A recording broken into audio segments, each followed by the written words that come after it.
A very good morning to you. Thank you for joining me again on this edition of the AM show. I'm Bernice Abu-Beidulansa. It's the day after the Kumawu by-elections, and we will be having that post-mortem. Political scientist and director of Center for European Studies at the University of Ghana, Dr. Kwame Asante, is my guest. And, as we always do, I'll bring you the news and then the newspaper review, and then we delve into the big stories. The New Patriotic Party, the government party, has retained the Kumawu parliamentary seat. Its candidate, Yawinim, polled 15,264 votes. That's representing 70.91% of the vote to win the Kumawu constituency by-election. Now, it was expected to be a keenly contested one, following the high stakes invested in the seat by both the ruling NPP, opposition National Democratic Congress, whose candidate, Amakye-Boateng, came a distant second with 3,727 votes. That's 17.29%. Well, like I said, we will be having that postmortem and analyzing the elections. Were you surprised at the win? Or probably it was the margin that shook you? We will be delving into all the details here on the AM show. And as usual on Wednesdays, we bring you AM Business, Ketsi, EcoBank, the Pan-African Bank. And obviously, we get interactive with you much later on the show. You want to stay? It's going to be an exciting one. I'll be back with the news.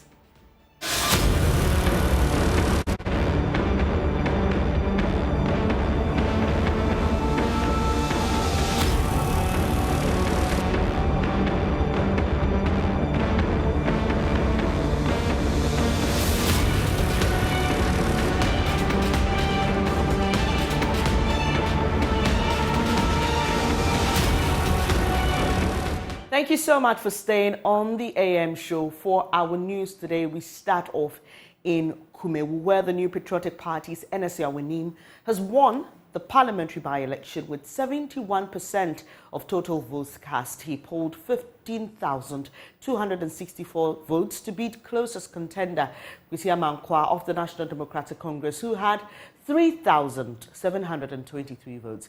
The two independent candidates in the contest failed to poll surprises. Returning officer Paul Ajimang declared MPP's Enim winner. 1,731, 21,721, 731, sorry. And now, by the power vested in me, Paul Ajimang, as the constituency returning officer for Kumawu, I hereby declare you, Ernest, please come over. Ernest Yao Enim of the NPP as the parliamentary member of parliament elect for Kumawu constituency. Thank you, and the good Lord bless us all.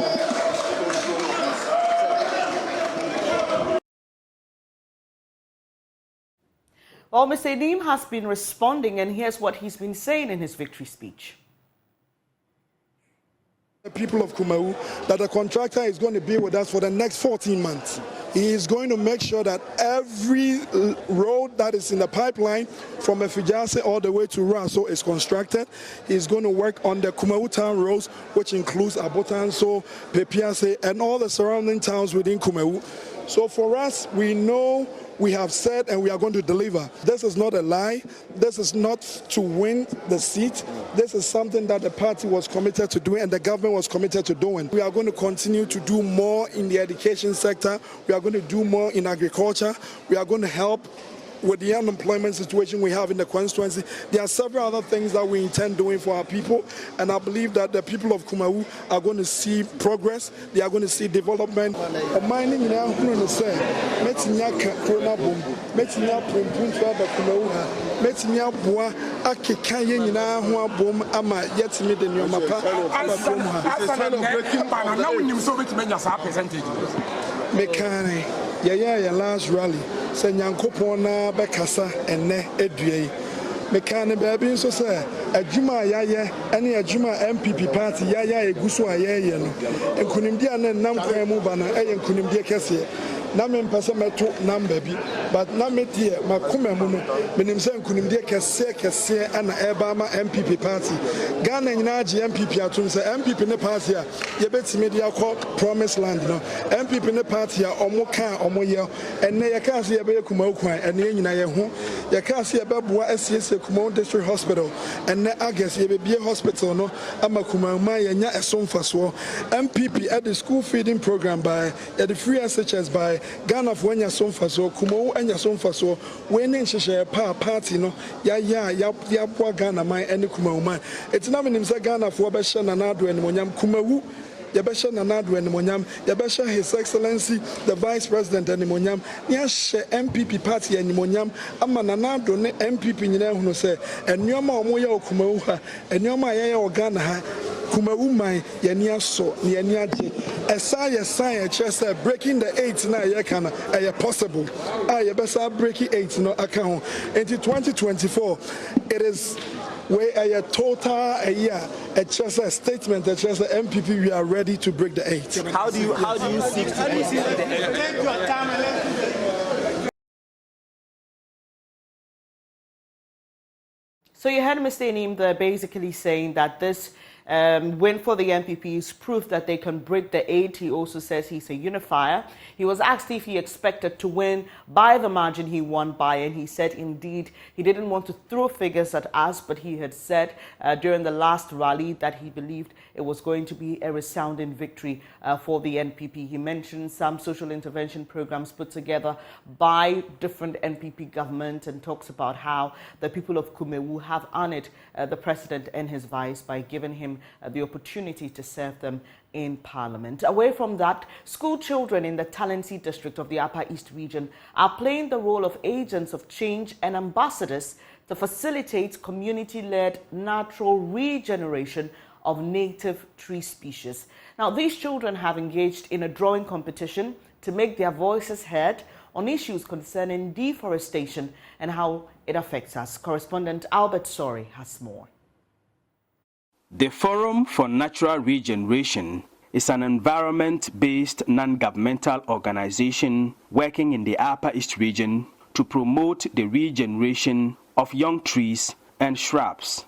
As part of its work, the Forum for Natural Regeneration started the Farmer-Managed Natural Regeneration Eco Club project to give children a voice in the global efforts to protect the environment.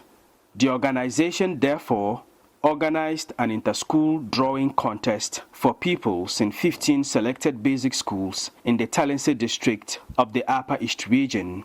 Themed, Our Environment is Our Lives, the contest was meant to provide a platform for children to express their views on what they think are the environmental issues the world is facing today and what should be done at the community level to protect trees and the environment at large. Saka Sumaila is the executive director of the Forum for Natural Regeneration. The children of today, who will steer the future affairs of our communities, should be aware of the environmental issues we face and allowed to sit on the table in finding practical solutions that go a long way in conserving and protecting our natural resources.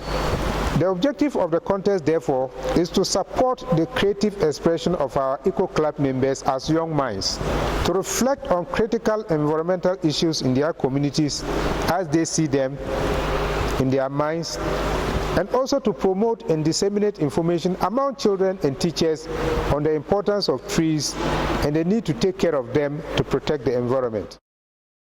The two-year project began in August 2021 and is being implemented in partnership with the Talensi District Office of the Ghana Education Service with funding support from the Awaken Trees Foundation of Austria.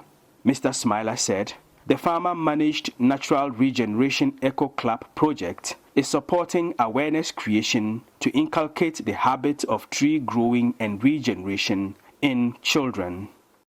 In the midst of the current global climate crisis, children suffer more than adults, and the climate crisis is a child rights crisis. FONA will continue to work with our partners such as the District Assembly, the Ghana National Fire Service, NADMO, as well as our traditional leaders, so that together we can get children involved to understand the environment and the nature around them, so that they can help in building community resilience to climate change and environmental issues through ecosystem restoration. At the end of the drawing contest, 2 pupils from the Kulpelga Primary School emerged winner and second runner-up, respectively.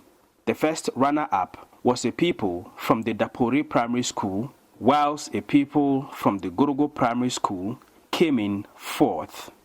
The winner, 12-year-old Frank Bandag, explained his art to Joy News.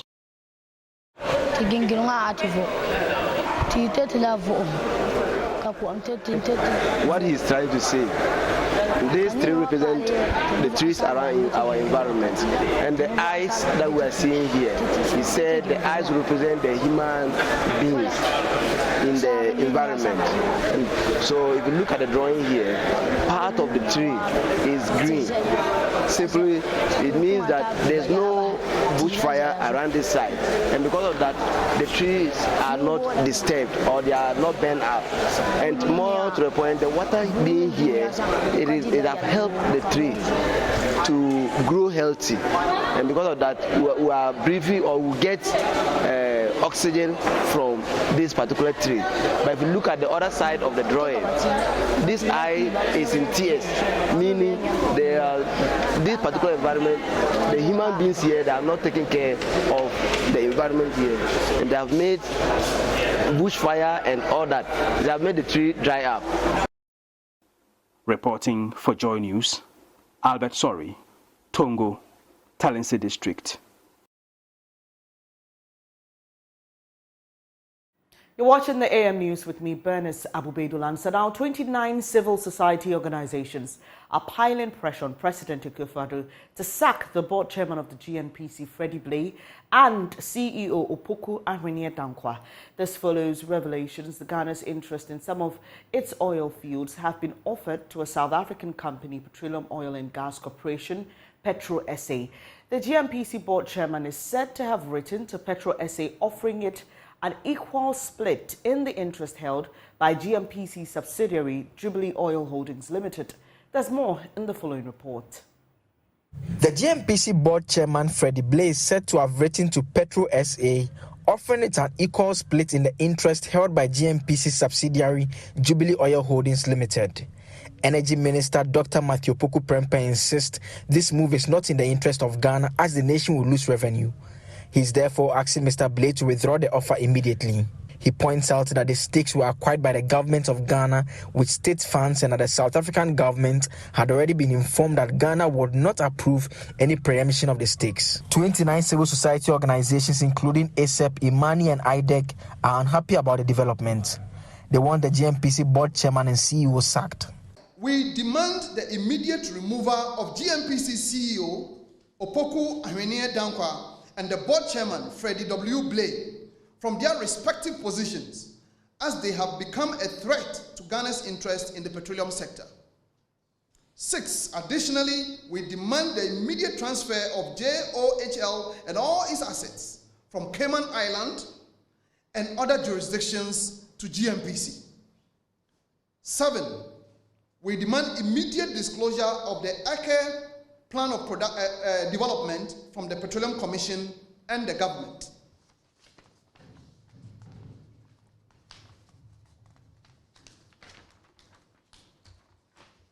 To conclude, we firmly believe that a country micromanaged by the IMF cannot be seen to engage in fiscal recklessness that undermines its recovery.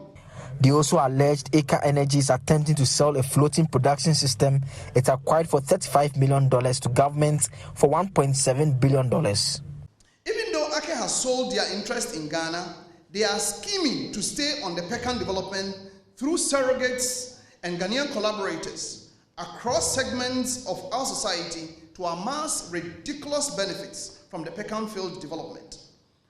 Aker Energy purchased an FPSO for $35 million. In their plan of development submitted to the government, Eke's previous owners intended to build Ghana $1.7 billion for the FPSO.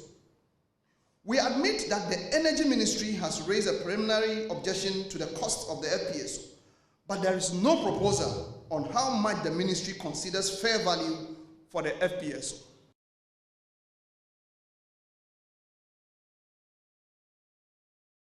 Between residents of Middle East in Ashaman and a private developer over the takeover of a community football park in the area. Now, the upset residents claim there are schemes by faceless individuals in high places to sell off their last football park they depend on for social events to the private developer. They say they will resist the move. Carlos Caloni has more.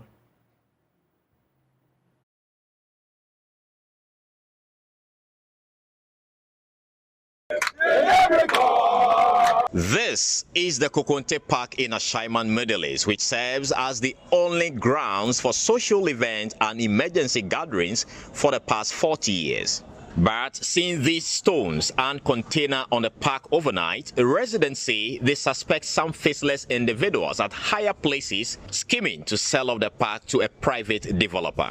Speaking to Joy News, an opinion leader of the Resident Association, Amakye-Boateng, warned that they will resist any attempt to take over the park. This park has been used for over 40 years by the community for funeral, for vaccination, for disaster. But about 2 weeks ago, there's this young man called Nana who's come and has encroached on the park and telling us that it belongs to him. We suspect that what he's doing, he's fronting for somebody. And he has the backing of the Tema Development Corporation, TDC, the Municipal Assembly, Ashman, and other political elements at the very top of government. We will resist any attempt to take over this very park that serves the whole community. When contacted, the said developer Nana Ohenejan accused the resident of throwing dust into the eyes of the public, since the said parcel of land only shared boundaries with the park. I'm not taking a community park. It is a park of the community that share boundary with my land that was allocated to me. They are throwing dust into the eye of the public that I am taking a public park. It is a land that has its genuine document and acquired through TDC legitimate process. Reacting to these claims, the protocol officer of the TDC Development Company Limited, Ian Okwe, explained that based on the map of the community, the residents have no case. The land in question, as you can see, is not part of the football park. There's a request that came from the Tema Traditional Council to the Director of Estates then of TDC that as all those allocations are being done, this 2 plots was to be allocated to Kobla Sebuabe. So all documents covering that particular allocation or request was done. Per eyesight, you think that the whole stretch is a community park, but the park has its dimension. But the assembly member for the Ni-Tete Amwe East electoral area, Azogi Ananga, who doubles as the presiding member for the Ashaiman Municipal Assembly, insists the TDC Development Company Limited must relocate the private developer. I think that TDC should relocate whoever they have given this place and allow us to have our park. When we are going to do shift match, this is where the boys do rehearsals, funerals, adories. Even if there's earthquake, where do we go? On his part, the municipal chief executive of the Ashaiman Municipal Assembly, Albert Boachi-Otri, added that they would dig further to know how the land was acquired by the private developer. The collaboration should be there. The assembly will have to sit with TDC to find out from them how it happened, because so far as I'm concerned, we also have a site plan that covers the whole area. And if they mention traditional council, we will bring them to also explain to us how it came. From Kokonte Park here in the Ashaiman municipality, my name is Carlos Caloni for Joy News. Now to the Bono Manso, one of the survivors of the accident there that claimed 3 lives on Saturday has died at the Techiman Hospital, Holy Family Hospital. He died from severe burns after the vehicle he was traveling in collided head-on with the DAF long vehicle loaded with beverages heading towards the north. His body has since been buried together with driver of the long vehicle per the teachings of Islam, and it happened under the supervision of some family members. Anas Abed has been speaking with some relatives, and here's his report. Gilbert Aqua is a conductor on board the Grandberg bus that collided head-on with a DAF long vehicle, leading to the death of 5 persons along the Techiman-Kintampo highway. My name is Gabriel Aqua, but I'm a conductor on a bus with the number AK285-22. We load from Tamale to Accra. Gilbert recounts how the bus he was traveling with failed its brake, leading to the gory accident. Because it was a hill, he was trying to maybe get a speed to, to climb. So on his attempt to climb the hill, he wanted to swerve or to bypass the distance, the STC. And meanwhile, unfortunately, for my mind is that I saw the Grandbed was, he failed brake because he was speeding. So at the time, I just told him that, Master, you are close. And he said, Kofi, I'm thinking about it, but the brake is not even, I just stepped on it. But the only thing that he just said is, oh, Jesus. And I just also saw a trailer coming up there. So the only thing I just saw is that he just dived to the trailer side, and the trailer just hit the other side of the driver, and the other side of me also just hit at the back of the STC. One of the survivors, Audu Momoni, a native of Accra, Nima, who was on his way home after traveling up north for a scheduled surgery at the Tamale Teaching Hospital, had severe burns after the bus caught up with fire after colliding head-on with a long vehicle. He was amongst 18 others who were rushed to the Techiman Holy Family Hospital. Whilst on admission, he told Joy News that he lost his phone and all items capable of helping him speak with his family. We're free Tamale, Accra, and a accident. Phone no ayera no intino, mentumi ancho bia. Inti omu bia nim sese krampo say. Audu unfortunately passed on this morning, raising the death toll to 6. Together with the driver of the long vehicle truck who got bent beyond recognition, Audu was buried at the Techiman Muslim Cemetery per the teachings of Islam under the supervision of some family members. Abubakar Mama is a close friend to the late Audu Momoni. He recounts how he had the unfortunate news of the ghastly accident that led to his friend's death. At night, I was sitting and waiting for him. About 10 o'clock, even 11 o'clock before, somebody picked the phone. When I speak outside, he said, you don't understand outside. Before I said, what is happening? He said that this phone he picked on scene of accident. Accident, yes. He said that they got accident. Where he picked the phone. Abubakar described Audu's death as a great loss to himself and his family. No one leave me today.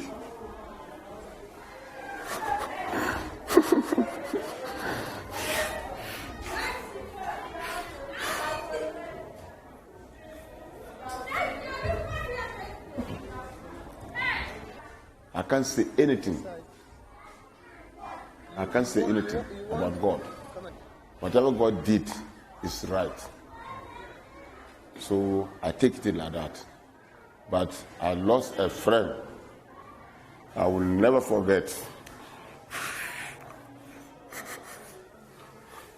I will never forget to the end of my life. Yes. Great loss to family. They love him very much. All of them, they love him. Mustafa Murray is also a brother to the driver of the long vehicle who got bent beyond recognition. For him, what he saw upon arriving at the morgue is heartbreaking. In fact, nipa timishi amane na nyina hye ne nsa nyina hye ne tiri ntua ho aka ne bo ye kasa wo nipa ne ni a wonhunu wonnim kire wo mo amwo ho mo yi no no wo mo na betima kire so wo nipa no woni anya sa wo de anya de wo betima hu bibia bi me hu adwiri me ofa me hu accident na abo me hu ankasa abo me hu yie ama me dia ya disua wo me da ho twika bo wadonko susi ya me twika. The South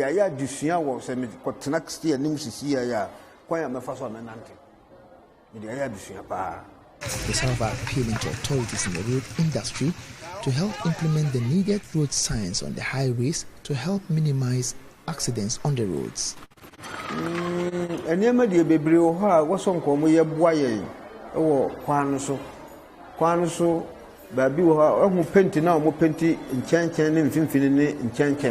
Boya na jonante papa even saka bi kan akra to ani a sa penti ne ma wohunu kwan no mu ekwan no ba bi wo ho a wohu sa ne ma no careful bi wo ho kwa pa wohu se mu de sambod bi asi ho a kire se ho ye careful so wohu bumping bi wo ho kwa pa obedu wohunu omu fa bibia sambod bi ansi ho obedu no na wo for no force so wohu ntin kasa ne ma nyina nkom be ya ma yanka ye pa be beboa ye ya driver for no. Currently, all of the victims on admission at the Techiman Holy Family Hospital have been treated and discharged, with some referred to the Konfanochi Teaching Hospital and the Tamale Teaching Hospital. Anna Sabit, Joy News, Techiman.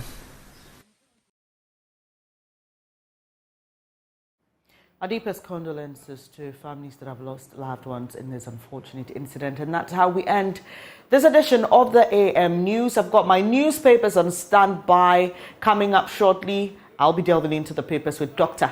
Asah-Asante. Do stay.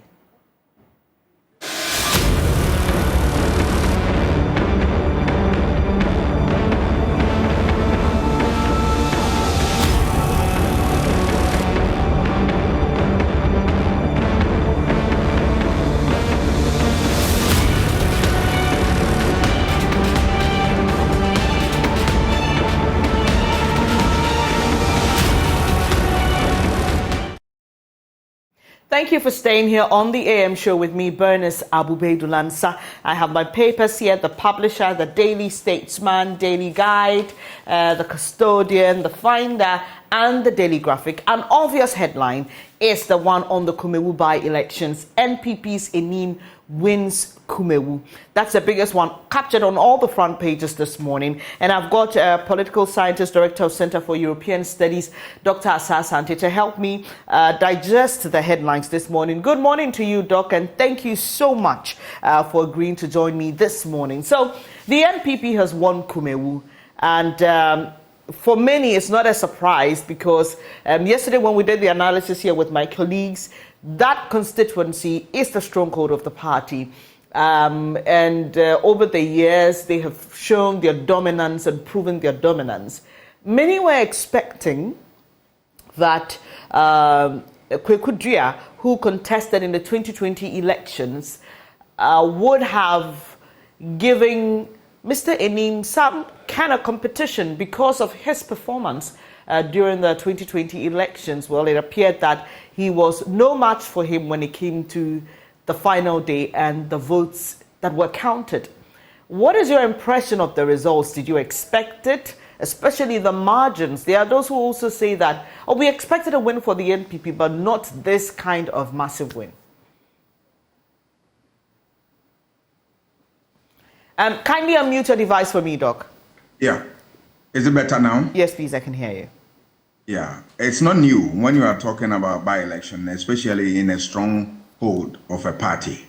There is always a massive win. And then remember that by-elections, there is very little advertisement and campaign and the rest of them. Votes are based on party tradition, party ideology, and the rest of them.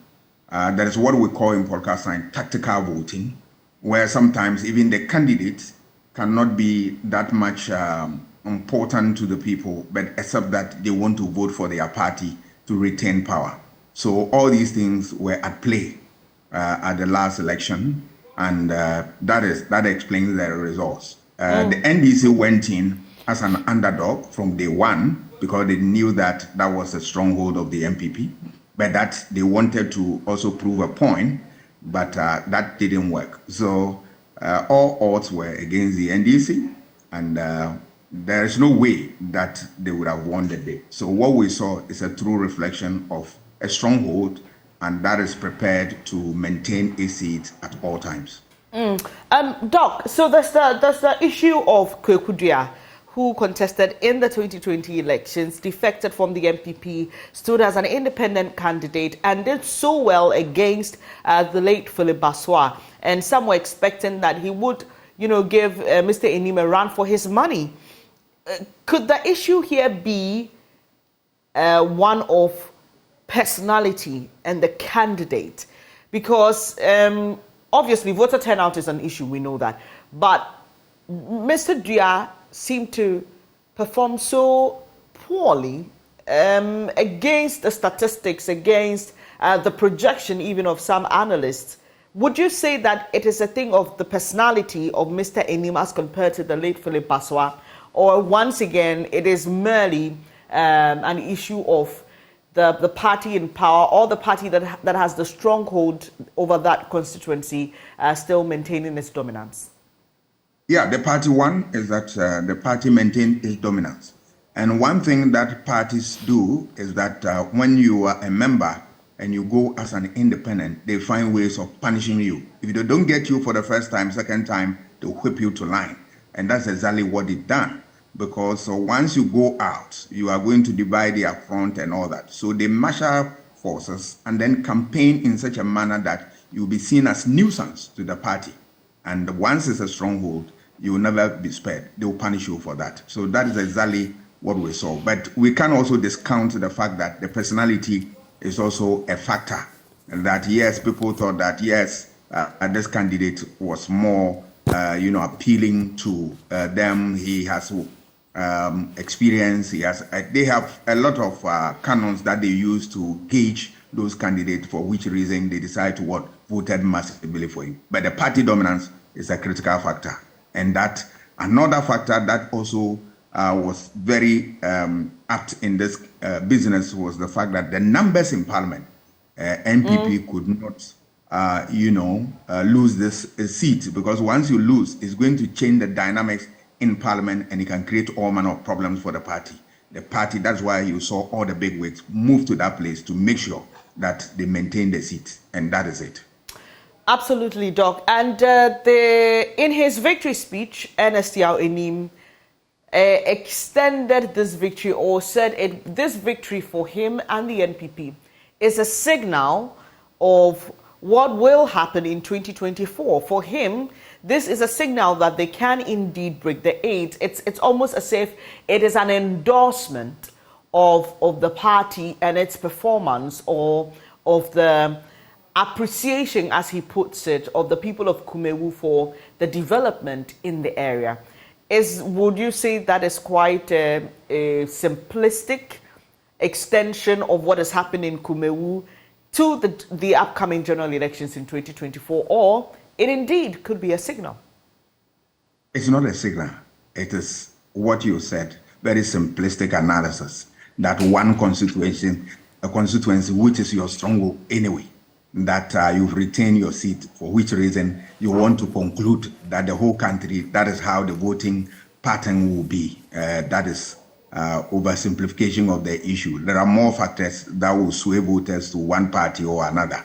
It's just a matter of time. You should just relax and wait and see the 2024 election.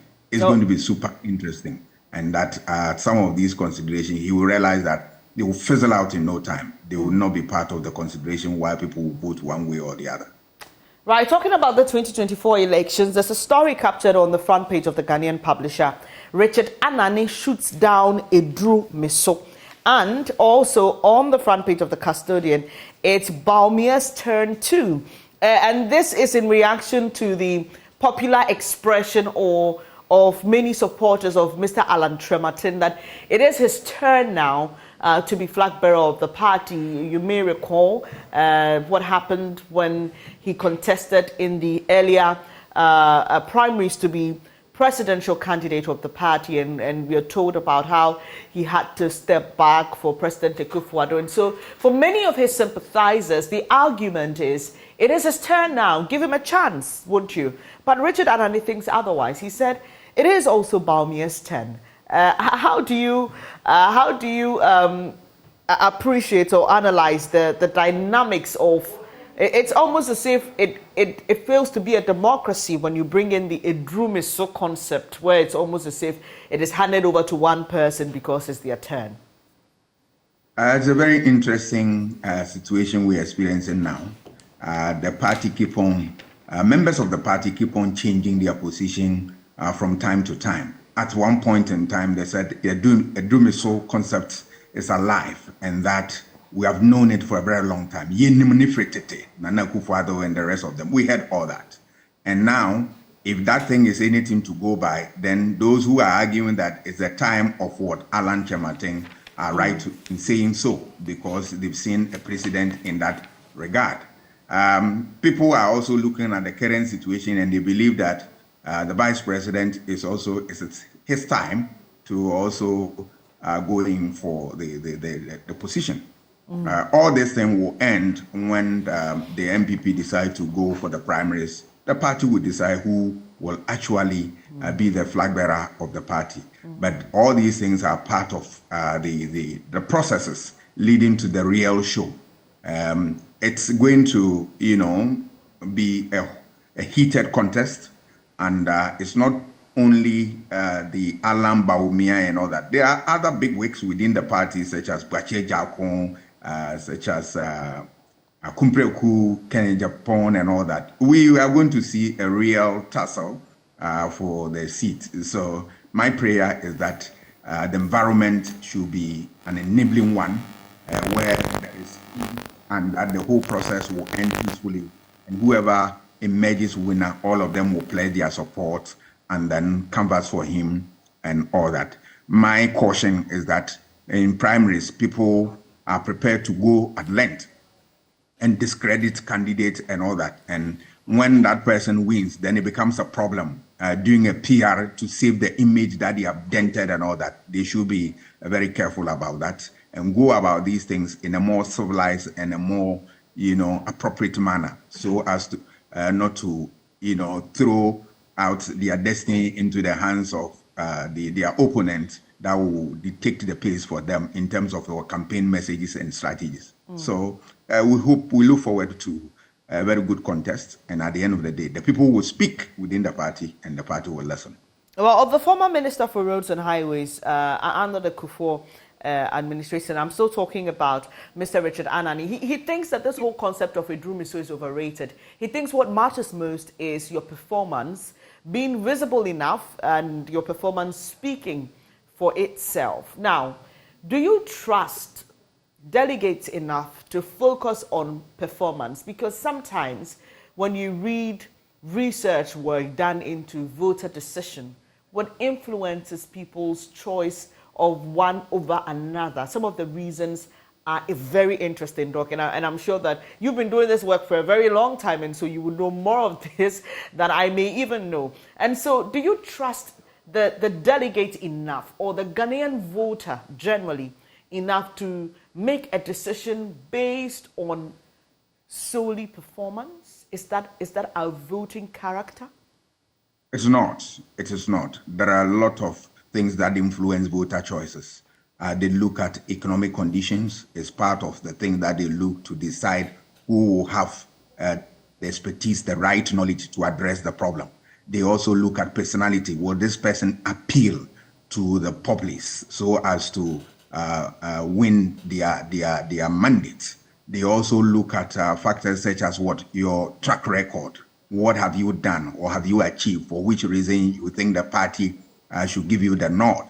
they also look at sometimes your baggage. If you have too much of a baggage that is against you, they don't want to incur the wrath of the opponent by bringing you to the fore so that you can be shut down at any time. So a lot of considerations, but for you to trust voters, I'm afraid, don't go near. You can die of heart attack. Just allow them to decide.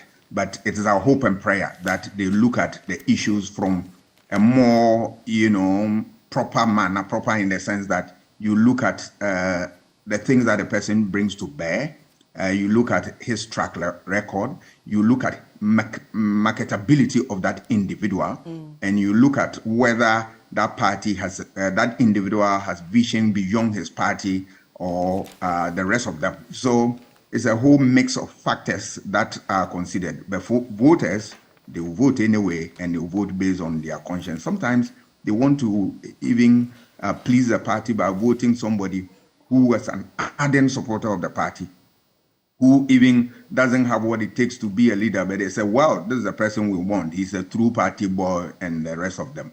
So it's a difficult question, but the delegates will decide. If they decide wrongly, they will have their fingers bent. If they come out with somebody who is apt for the job, it will pay in terms of political dividends. Right, and so just by way of information, the NPP is opening their presidential nominations on Friday. We know that some people have already announced campaigns started work. We know of Alan Trematin, we know of the former Agric Minister, Dr. Usefi Akoto. There's also Cabinet Japan. I've seen a couple of billboards, and Vice President Dr. Baumia. So it will be quite a keenly contested one, like Doc has suggested, and so we will keep our eyes on the NPP's presidential primaries. Nominations open on Friday. They close on June 24, 2023. Stay with us, your election headquarters, as we bring you more on that. But Doc, away from partisan politics, yesterday 29 CSOs gathered. They had a concern. They want the president to sack the GNPC chairman, Freddie Blay. Now, here's the reason. It has to do with a certain deal with a company in South Africa. Let me bring you some details of that story. We played it earlier on our news, but just for people who are just joining the program. So the CSO said the two here referred to chairman of the GNPC, Freddie Blay, and Chief Executive Opoku Ahweneɛ-Danquah. They say the two have failed to give Ghana better deals between the GNPC and partners, and thereby disregarding significant revenue potential the GNPC holds for the state. Speaking at a press conference in Accra yesterday, the CSOs made reference to the GNPC's plan to sell a 50% stake in Jubilee Holdings Limited, which is a subsidiary of GNPC, to Petro SA in South Africa, disregarding the significant revenue potential it holds for the state. Coordinator for the Economic Governance Platform, Abdul Karim Mohammed, speaking on behalf of the CSOs at the press conference, said the continued presence of Mr. Blay and Mr. Danquah in the management of GNPC poses substantial risk to Ghana's interests in the Jubilee Holdings Limited. Once again, it reminds me of calls for the sack of the Finance Minister, Ken Ofori-Atta. You would expect that issues of disregarding the nation's interest in matters like this will be priority, especially to government. What is your understanding of what is happening now? Also because we know that the Energy Minister, Matthew Opoku Prempeh, is also in agreement with this call, and they are all members of the governing party. How do you expect government to handle this, and what is your understanding of what's happening? One, if you look at what is happening, it tells you that there is something basically wrong with the deal. Otherwise, you wouldn't have the sector minister backing the cause for the removal of the two gentlemen.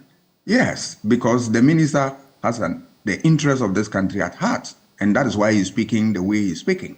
If you look at the deal, to the extent that you want to let another group have more interest than Ghana, then it creates a problem. And this is not new. We have seen it where sometimes people draft contracts on behalf of the state and state get 2%, 3%, 5%. And I ask myself, those people who engage in that, what is it that is in store for them? Why do they undertake such, exercises? And what do they hope the country want to achieve by that exercise? It's playing out here where you are seeing that there is something odd about this. I believe that government must look at it and then do the needful by saving Ghana's interest. And if by saving Ghana's interest is to kick away the two officers, why not? After all, Ghana interest is over and above all interest. Any other interest is subservient to that of the state. And that is what people like the CEOs, CSOs, and then the minister is doing. I applaud them for that bold, decision. We'll continue to support them so that we get to the bottom of this. Remember that if you look at the IMF deal that we have entered into, it's driven towards the issue of raking in more money from whatever sources we can get so as to make sure that we survive within this 3 years period. So any coin, any dollar, any CD really is of interest to us. So any attempt at scuttling some of these interests, groups like this will pop up and then challenge that. And then you will see the minister also supporting this. I urge the government to listen to the minister, listen to the CEOs, and then protect the interests of Ghana. It is in the interest of this government and the MPP to do the needful. Doc, there's a story on the front page of the Daily Graphic that worries me a lot, and it's about criminals taking over the Pantang Hospital. This is a story we've brought, if my memory serves me right, as far back as 3 years ago. And it's a story written by Maclean Kofi. And it reads, there seems to be no end in sight for illegalities, unruliness and general insecurity on the premises of the Pantang Hospital in the Greater Accra region, the health facility, which accommodates nursing and midwifery training institutions, basic schools, and other staff facilities, has now become a safe haven for criminals and social misfits such as thieves, weed smokers, and squatters. On a daily basis, they trump the 344-acre hospital land in their numbers to unleash mayhem on staff. You can find more details, especially on the position of the Municipal Assembly. They corroborate the Chief Executive's concerns in that story. But Doc, here again, you ask yourself so many questions about why there is so much indiscipline in the country. A facility like a hospital owns a certain parcel of land. And for 3 years or more, we are not able to secure the land, protect the land. There is a municipal assembly, there is law enforcing agencies, but we're still struggling with dealing with squatters, with criminals. And this is a place that caters for people with mental issues largely. And it is a very important facility in the country. You wonder sometimes why some of these things that appear to be well catered for, orderliness in different jurisdictions, appear to be such a big deal and a big problem for us here in Ghana. The simple answer to your question is weak institutions. We have institutions just on paper. In practice, they don't exist. Because if institutions exist, a facility like this, there is always a group that protects it. There is law enforcement is carried to the highest level, and there is always a constant effort to maintain peace and security in that area. Once you see a breakdown of this, then it means institutions are broken down, pure and simple. This country, our problem is that we are quick to come out with institutions, and when I say institution, I mean the laws, the rules, regulations, procedures, norms, and the rest of them. We come out each point in time with all manner of institutions, but as to how we enforce them is a problem. Until something untoward happens, then you see we'll rush there, we'll go and justify why it happened and the rest of them. We are not proactive enough. Institutions do not work. But my worry is that you have people who draw salary based on this work that they need to do. And who supervises them? Nobody knows. Supervision is a problem. Institutions are down. And then we don't care a hoot about such facilities and all that. More so when you have people that we need to protect and support, people with mental issues, right? Look at even mental issues in this country.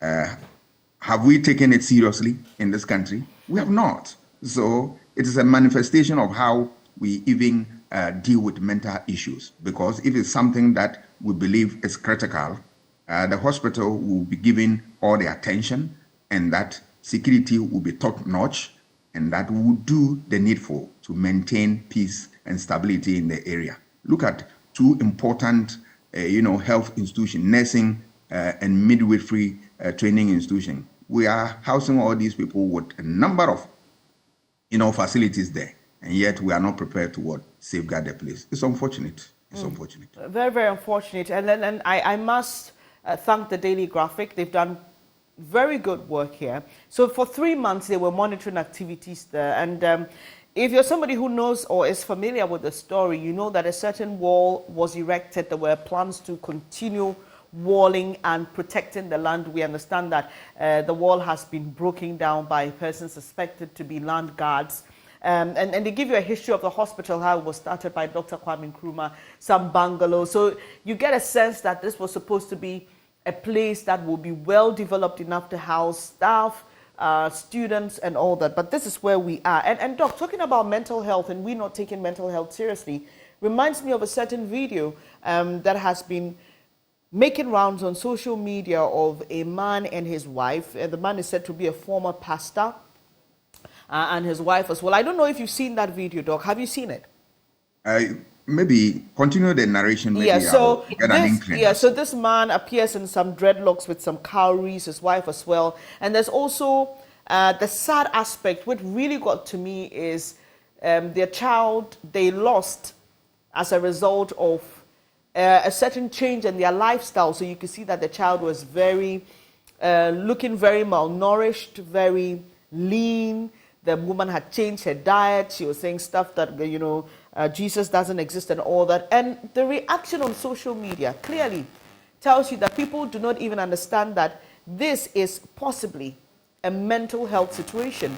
And people cannot understand that it is possible for people to allude things to a certain spiritual element, but it could have its roots in a mental health issue. In fact, today is Schizophrenia Awareness Day, and it's a disorder that affects people's ability to think, feel, and behave clearly. So people hear voices, people claim to see things, and we're always quick to blame it on a spiritual cause, because many of us do not understand that these things, mental health issues, can present in that manner. The problem is what you have said, and it has been with us for a very long time. I think the experts in that regard, they are doing their best, but we as a society must help them to lift up the game.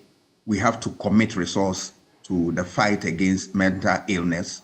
We need to strengthen the advocacy and education about mental illness, and then so as to demystify all the stories, the myths around the disease, so as to build a society that all of us can own, a society that we are in to protect one another, and a society that ensures that there's health for all. Until we do that, we'll continue to have such problems lingering on. And so for you, Doc, I mean, I don't know what it is like in the university community where you are.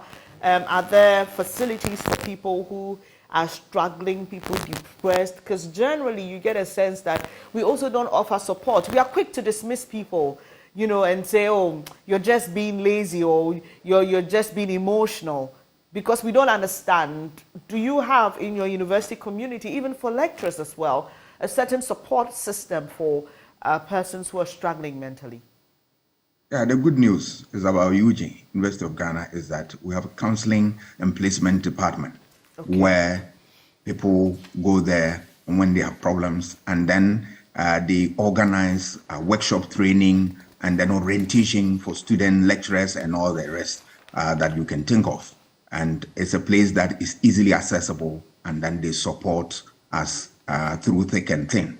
It's a center that is worth commenting on. They've done so well and continue to do well for students and all that. When I was an undergraduate student, there were issues about some of our colleagues having mental challenges. The council came to their rescue, supported them and all that. The university does that all the time. It's something that they do, because remember, the university, beyond mental issues and the rest of them, we also have Office of Special Needs. The university is very careful about people with special needs. They provide them, go to their lab, they have all the up-to-date facilities there, and they assist them in lectures. You have people with vision problems, hearing problems, and people accompanying them to lectures, and then they write notes for them, they assist them. The university, I must say, that has done well, and we are praying that we get more resources to expand the frontiers of the work that they do. I commend them for good work done. Well, very well, Doc. Let's end with this story. We brought it to you yesterday, and it had to do with NEDCO. That's the Northern Electricity Company disconnecting power to the St. Anne's Hospital. And this led to the death of 2 babies. We understand that the OPD visits dropped drastically because their hospital was struggling to operate without power. Well, the news this morning is that power has been restored to the St. Anne's Hospital. And this is a story by Mohammed Fugu. And the debt owed is 4 million cedis. And yesterday when we brought that story, according to the hospital, this debt was supposed to be cleared by government. There was the first disconnection, an intervention, and then the second disconnection.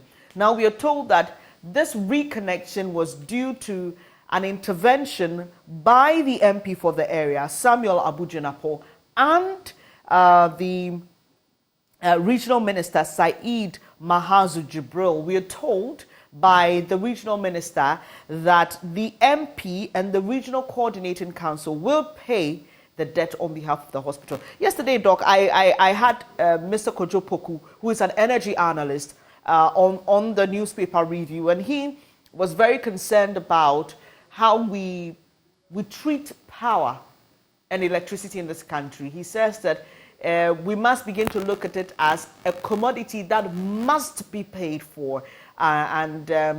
Because of the moral connection of this story, this is a hospital. Why would you want to disconnect a hospital? It has led to the death of 2 babies. There's a lot of emotional attachments there. But for him, power is generated with money. It is a heavily invested sector, and so people must pay for the power. I don't know what you make of this and the intervention by the MP and regional minister. Yes, I'll start with looking at the story from this angle, that it's unfortunate that we have lost 2 lives. Even one is bad enough to lose. We don't need to lose anybody. Life is so precious. And so for it to get to this level, then it's really, really unfortunate. But the real issue is that we are talking about a state body, and where budget has been allocated for payment of electricity. What has happened to it that it is not paid? That's the first question we must address our minds to. Is there any budget allocation for it? Why hasn't it been used?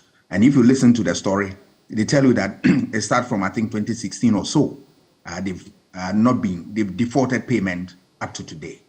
And then the second question I want to pose is that those who are managing the facilities, all right, the facility there, it's unfortunate that they were offering that type of explanation, and the rest of them are adding emotional appeal and all that. Look, we have, bastardized ECG. We have talked ill about them, that they are incompetent and all that. Recent events have proved that we are rather undermining the work that they do. Why is it that you want to consume electricity, you don't want to pay? I don't get it. And that what is even more worrying is that the state has allocated amount to be paid, and what has happened to it that we are not paying. I don't get it.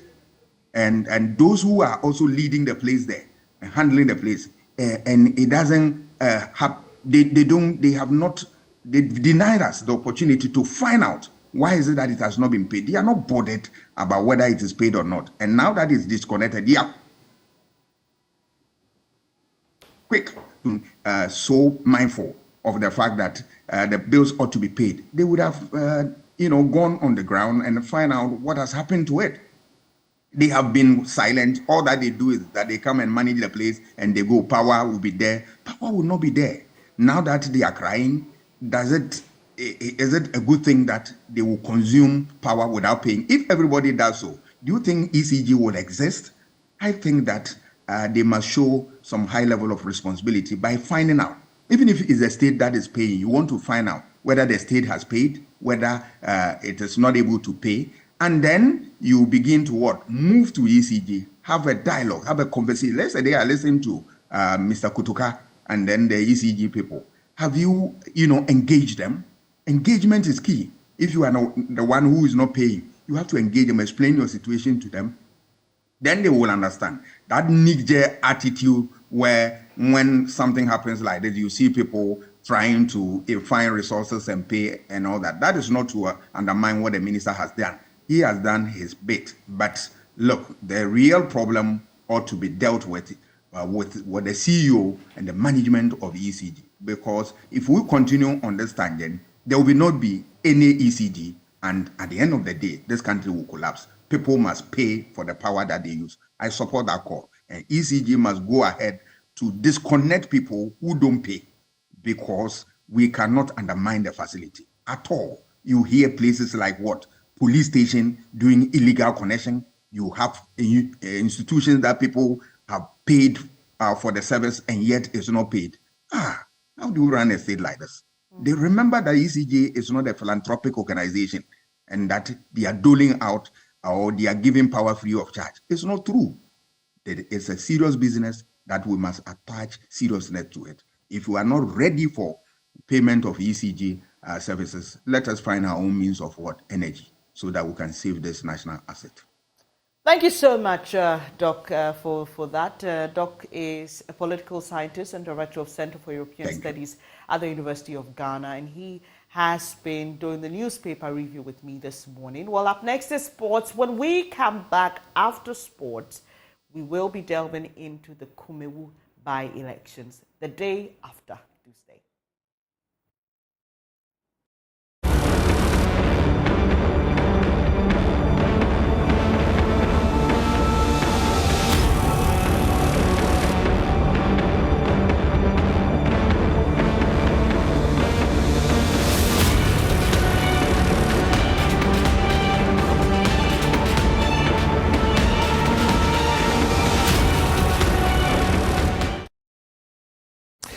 Will there be an election this year by the Ghana Football Association? Kurt Okreku, president of the football government, says he's not sure because his focus is on building the right structures for the Ghana Football Association and not focusing on the elections. And Accra House of Lions, that's Accra House of Lions, Accra Lions, they've got a new partner in former Ballon d'Or winner, Lothar Matthias, as he's taken over majority shares of the club. We'll also be talking about Asamoah Under-16 tournament that is expected to start somewhere next month. But let's start from the Ghana Football Association, where its president, Kurt Okreku, says he's not certain that an election will be coming off later this year. Kurt was voted president of the football governing body on October 25, 2019, and 2023 serves as an election year for the Ghana Football Association. But he says his focus is not on the elections.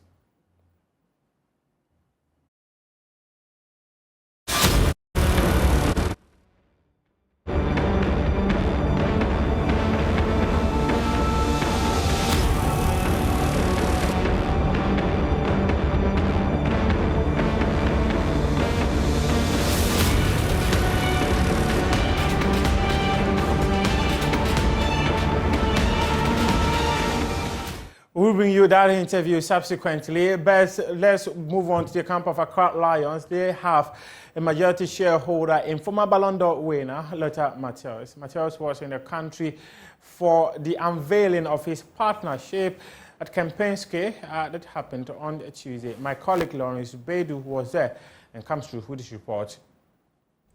The Accra-based side is said to be worth more than €6 million and will jointly be owned by football agent Oliver Koning and Ghanaian footballer Frank Achampon alongside Lothar Matthäus.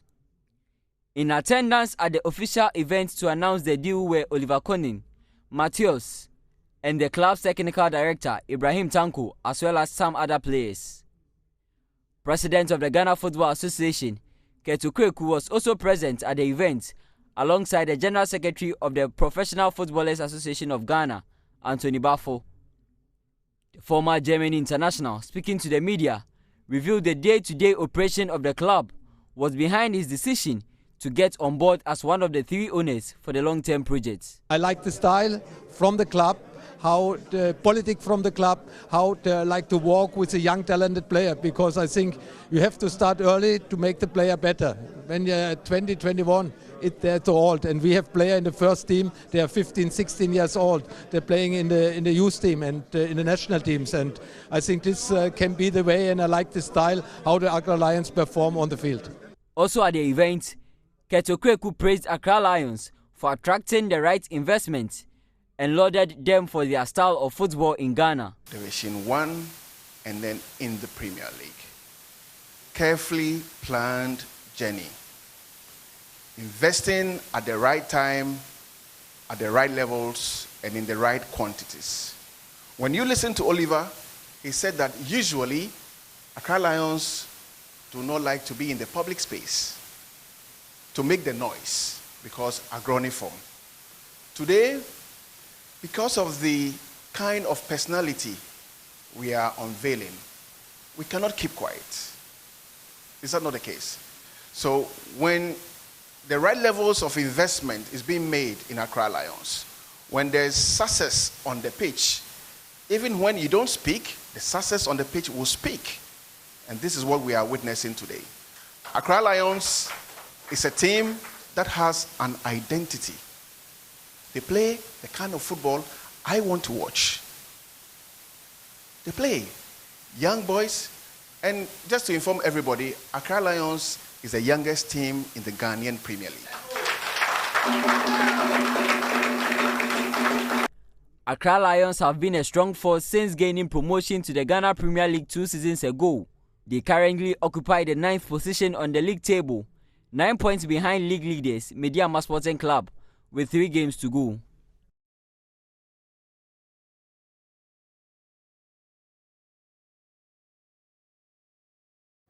We go back to our earlier story and hear from President of the Ghana Football Association, Kurt Okreku, who says that his administration has put the Ghana Football Association in a better position financially than he met it. Speaking in an interview with Super Sports Julius Bewa, he also indicated that he's not focusing on the elections, which is expected to happen later this year.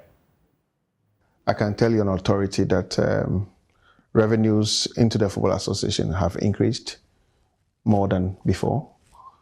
That tells you that there's increased level of confidence in the governance of football in this country. That tells you that our agenda to operate in a very, very transparent and open manner is being appreciated by the corporate world. And I'm happy that the inflows have grown more than we met.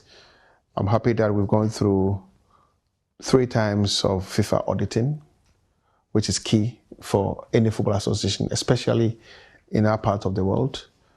Also, the domestic auditing has been successful, and that brings confidence in the football ecosystem, especially in investors. Okay, if you see companies coming to the FA, approaching the FA, speaking with the FA to partner us on our journey, it is because we have done, or we have ticked the boxes right, and we have ticked the right boxes, and we have ensured that we have governed the sport with all the clean plates that one could think about and one could speak about. And I'm happy about this. Yes, inflows have improved, and inflows would improve if we continue this way. To borrow the words of Dr. Mahmoud Baumia, the evidence of it is on the face of the pink sheet. The evidence of our hard work is on the face of all the support we are offering our clubs. Elections are coming up, and I also, everyone knows, it's an open secret that you will seek re-election. Are you going to do that or no? Okay, so first of all, I don't know whether elections is coming up. You don't know whether elections is coming up this year? And I've not started to think about elections yet. Okay. But I react to the mood of the people. What I will do is to react to exactly the way the people want. I remember 4 years ago, I was asked the same question: Will Kelto Krakow contest for the elections? And my answer has always been, when the time comes, football will speak, and football will speak. But if the time comes that you're going to seek re-election, which maybe from where I sit as a journalist, I know that it's very likely maybe you seek re-election. I don't know about you. Do you think that you will get another mandate, or the delegate will give you another term? When the time comes, football will speak. It's not for me to speak. Football will speak, and football speaks. Unless you don't know. I remember 3.5 years ago, football spoke, and they spoke very loud and clear. What I know is that I'm blessed to be alive. What I know is that I have the right levels of passion for the sport. What I know is that I appreciate the opportunity that Ghanaians and the football family offered me to serve. This opportunity I will never, never forget, and I don't take it lightly. And I will always thank the people of this country for giving me what I call a lifelong dream to serve football. I think that over 3.5 years, I have served football well. He has served football well, he says. Now, let's hear from Asamoah Gyan. He's putting together an under-16 tournament to select a dream team that will be camped for a while. And he says that they want to have the right structures and environment for the development of these footballers. And also Anthony Bafo, who is a former captain of the Black Stars, he says that the environment must be conducive enough for the players to be able to grow. People normally tell me, oh, you're a football player, why don't you do football and stuff? And I told them the right time will come. And I think 4 years ago, we started a Baby Jet under 16 tournament, and we've produced a couple of players who are outside playing, and hopefully we'll prepare them for Ghana as well. You know, this is what we're trying to do. We're trying to give back. And last 4 years was strictly by Ghanaian teams. And a lot of people, a lot of teams from Ghana participated.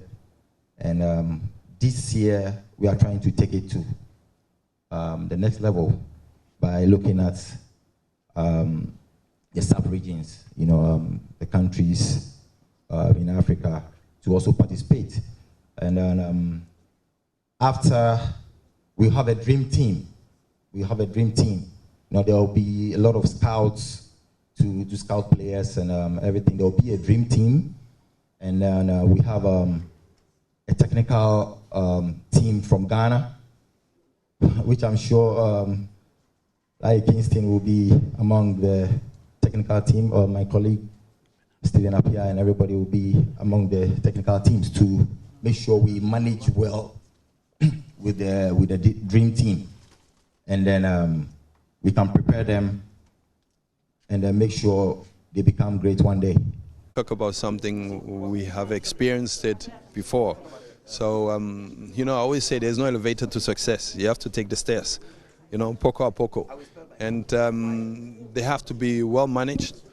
For an agent who starts new, who is only looking at the money and not at the development of the player, then there's a problem. his first mandate should be what is good at that very moment for this young player to establish himself. Sometimes we call it less is more. You go 1 or 2 steps back to jump higher. And this is what I would advise every player to really look at. If the team he has chosen would really help his development, and maybe you have chosen a very big team but you will not play, and you rather regress instead of progressing. So managers, people who take care of them, mentors are very important for a young player to really have success in life. Maybe not tomorrow, but tomorrow next.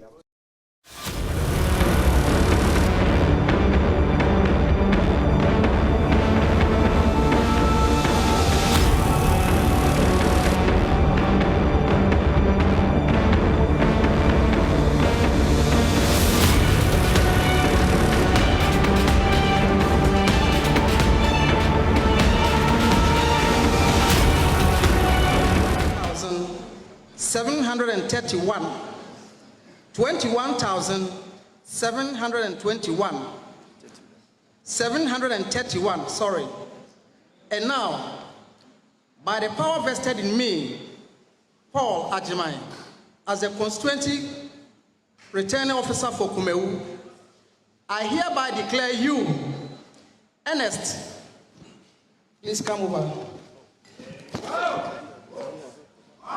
Ernest Yao Enim of the NPP as the parliamentary member of parliament elect for Kumawu constituency. Thank you, and may the good Lord bless us all.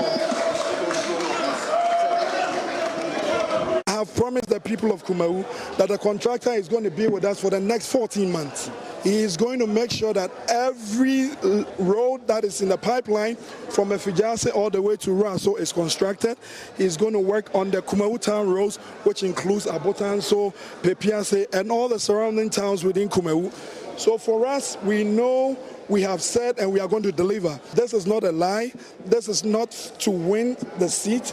This is something that the party was committed to doing and the government was committed to doing. We are going to continue to do more in the education sector. We are going to do more in agriculture. We are going to help with the unemployment situation we have in the constituency. There are several other things that we intend doing for our people, and I believe that the people of Kumawu are going to see progress. They are going to see development. Mining now, say,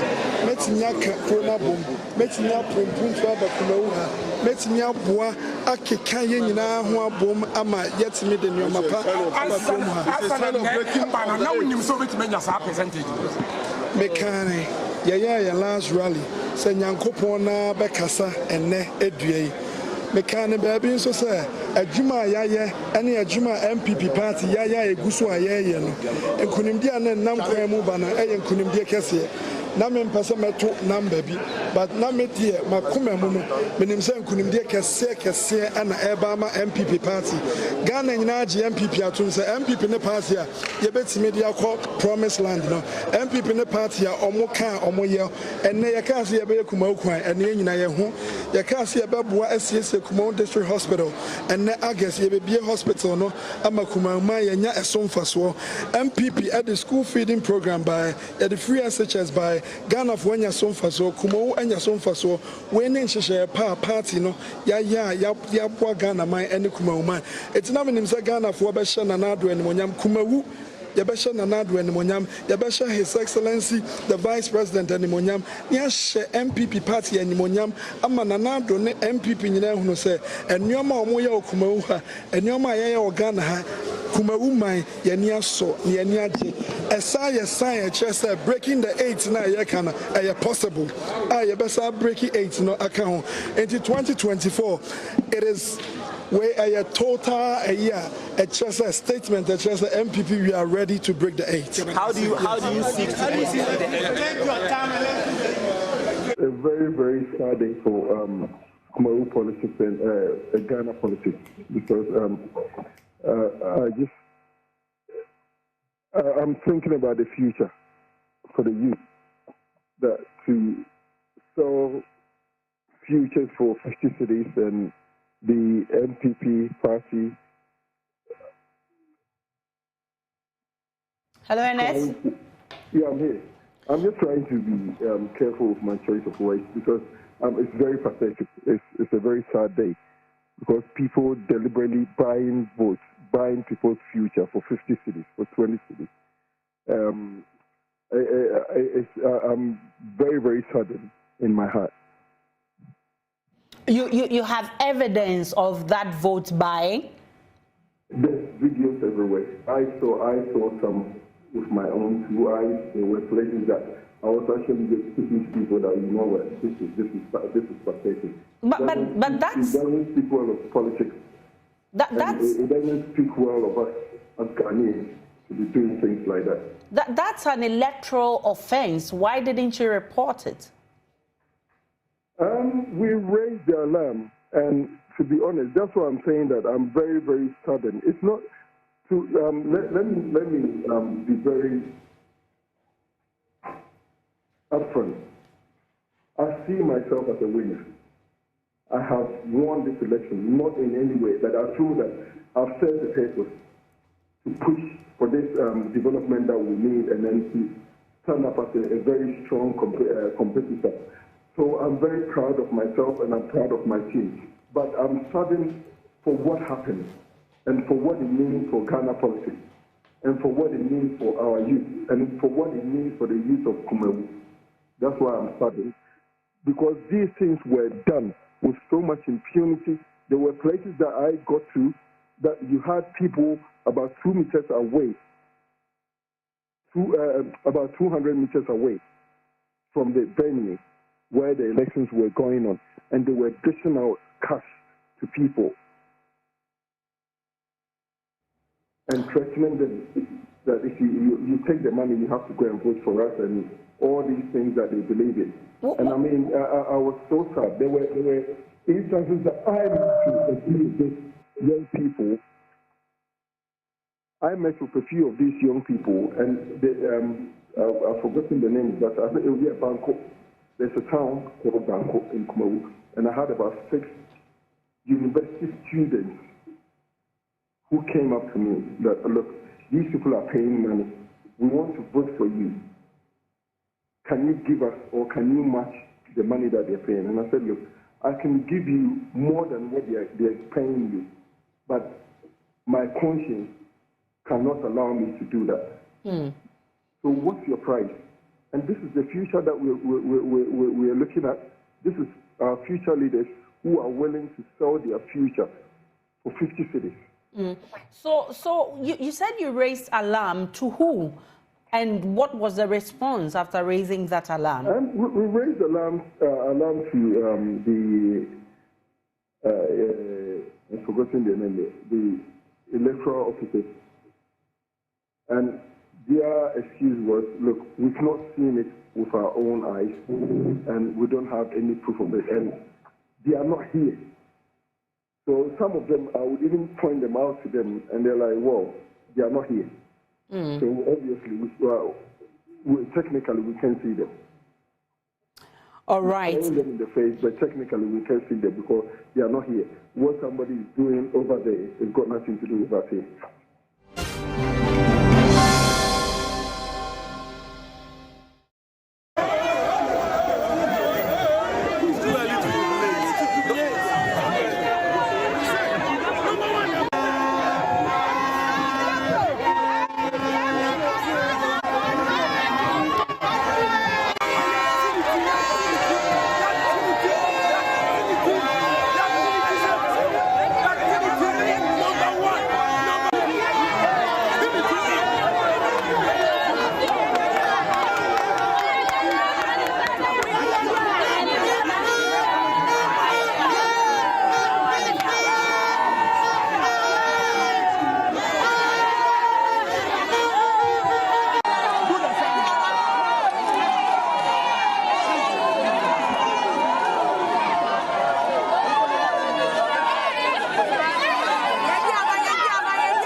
Well, you're welcome back. Thank you so much for staying on the AM show. It's now time for our postmortem on the Kumawu by-elections. If you're just joining us, let me say a good morning to you. And this is the AM show. I'm Bernice Abu-Bedulansa. Dr. Sumaila Asa is my guest this morning. He's a development expert and a senior lecturer at the CK Tedham University of Technology and Applied Sciences. Thank you so much, Doc, for agreeing to do this with us this morning. So the day after the Kumawu by-elections, many said this was going to be one that will either be a showing of the people's support or otherwise for the governing party, and whether or not it could be a signal to what is likely to happen in the 2024 elections. There are those who say, yes, it could be. There are those who totally disagree. Earlier on the news review, I had Dr. Asa Asante, who said, well, the general election dynamics are very different from what we saw at the just ended by-elections. I don't know what you make of that, Doc. Is this either an endorsement or otherwise of the governing party, or it is just merely a party with a stronghold that is, just doing what everybody expects? Yeah, good morning and good morning to all the listeners. I think it's a dicey one. Beginning of the by-election process, some of us were also out there school of thought that this would have been an opportunity for the NDC to make a difference in the Ashanti region, particularly pertaining the issues that have been discussed by all and sundry, including the economy and all that. So we thought people would have probably reflected their thoughts on the election. Unfortunately, that has not been the case. It has retained the already structural political decision-making process in the Ashanti region. And definitely, Kumawu is one of the strongholds, and the outcome is not completely different from what happened in 2020. I was expecting that at least the NDC candidate would have probably pulled something to justify that at least there's something wrong in terms of the economy as everybody's talking about. But by and large, I think the outcomes are not surprising at all. The candidate himself is very strong in terms of his personality. His persona actually was also appealing to the people. There were issues of the other candidates, particularly the NDC candidate, in terms of the people readiness for him. So I, to a point, think that maybe the NDC may look forward to looking for an alternative candidate rather than this one coming in the 2024 election. Yes, on the background, it is very clear that he, as a person, has issues that the people have concerns with, and not necessarily the NDC party. But also, there are a number of things that as the NDC party needs to work around in terms of reorganization of the constituency executives and the leadership. I guess there are some pieces that need to be addressed. And most of the executives brought those concerns. The relationship between some of the executives and even the candidates were issues that probably did not create a melting pot for unity and then working together collectively for the winning of the seat. So to me, it is something that is not quite surprising, but a bit surprising because we would have wished that at least as the Ghanaians are complaining across the Ashanti region, when Ashanti people visited there, some of the comments that came up and then some of the concerns of the Ashanti region executives of the NPP, that some of the comments were destructive and probably derailed the focus of the party in the Ashanti region. That has not been improved. So that hypothesis has not really been confirmed. And if going forward this way, the NPP will be lacking. But the NPP should not take this as an opportunity to lack, because the issue is more of the candidate who has a unique identity that is appealing. And that might be the same for all other constituencies in the region. And Doc, let's now zero in on some of the issues that came up during the election yesterday. There were allegations of vote buying, some gift sharing, and one would have expected that at least what was seen from the NDC's primaries with the invitation given to one of the aspirants who lost eventually by the Office of the Special Prosecutor for spraying money during the voting process to delegates would have been deterrent enough. It appears this is very entrenched in our culture of trying to appeal for votes. What is your impression of this attitude of people expecting that they should receive something from a candidate and candidates buying into that idea themselves? Yeah, it's something that I've said over and over in other sister radios and television stations. It's a culture that is very destructive to our democracy. It's a sign that Ghanaians are beginning to say, okay, if you are in charge of government, then you have access to everything, and therefore it's time for me to also get what I want from you, and then when you go, I don't care what you do there to do. And if the democracy is built on this premises, I think we are carving on a very dangerous path. One, people will begin to even undermine the democracy, and that is very dangerous. And as many people have been saying, that Ghana democracy, yes, we have been successful over these 5 years, but we should also be very careful about the development, the current development, that may throw it away. And that is the third aspect that I am seeing. Because one, you can see from all elections, it's been not even, electoral assembly elections, you see this happening. So what are the perceptions of Ghanaians now? This needs serious scientific analysis, and that's where we go to the university need to really get into this matter. And then we begin to organize forums to discuss. Specifically, we need to look at what is actually delving into the intricacies of Ghanaian culture, so that the concept of the state is beginning to be a challenge to us. The nation building is about how the citizens will uphold the values and principles of maintaining the democracy or the governance of a particular country that they belong to, or sovereignty that they belong to. Unfortunately, it's like, by and large, we are losing that. And it's reflecting in politics, it's reflecting our work ethic, it's reflecting in many things that we are constantly showing that we are not in love with the state called Ghana. If we are in love with the state called Ghana, the leadership of the state will be something so important to us that I will not allow somebody to pay me money to vote for him to go and represent me in parliament or to lead us in the management of the state. The question I always ask is, how do Ghanaians see Ghana? Do we see Ghana as our father? If your father is sick and somebody comes to tell you that, look, I will give you money to just kill him so that you have enough money so that when he dies you organize a big party for him, will you do that? But with many people in Ghana, if Ghana is the father, I think many Ghanaians are ready to do that. And that's what we are doing.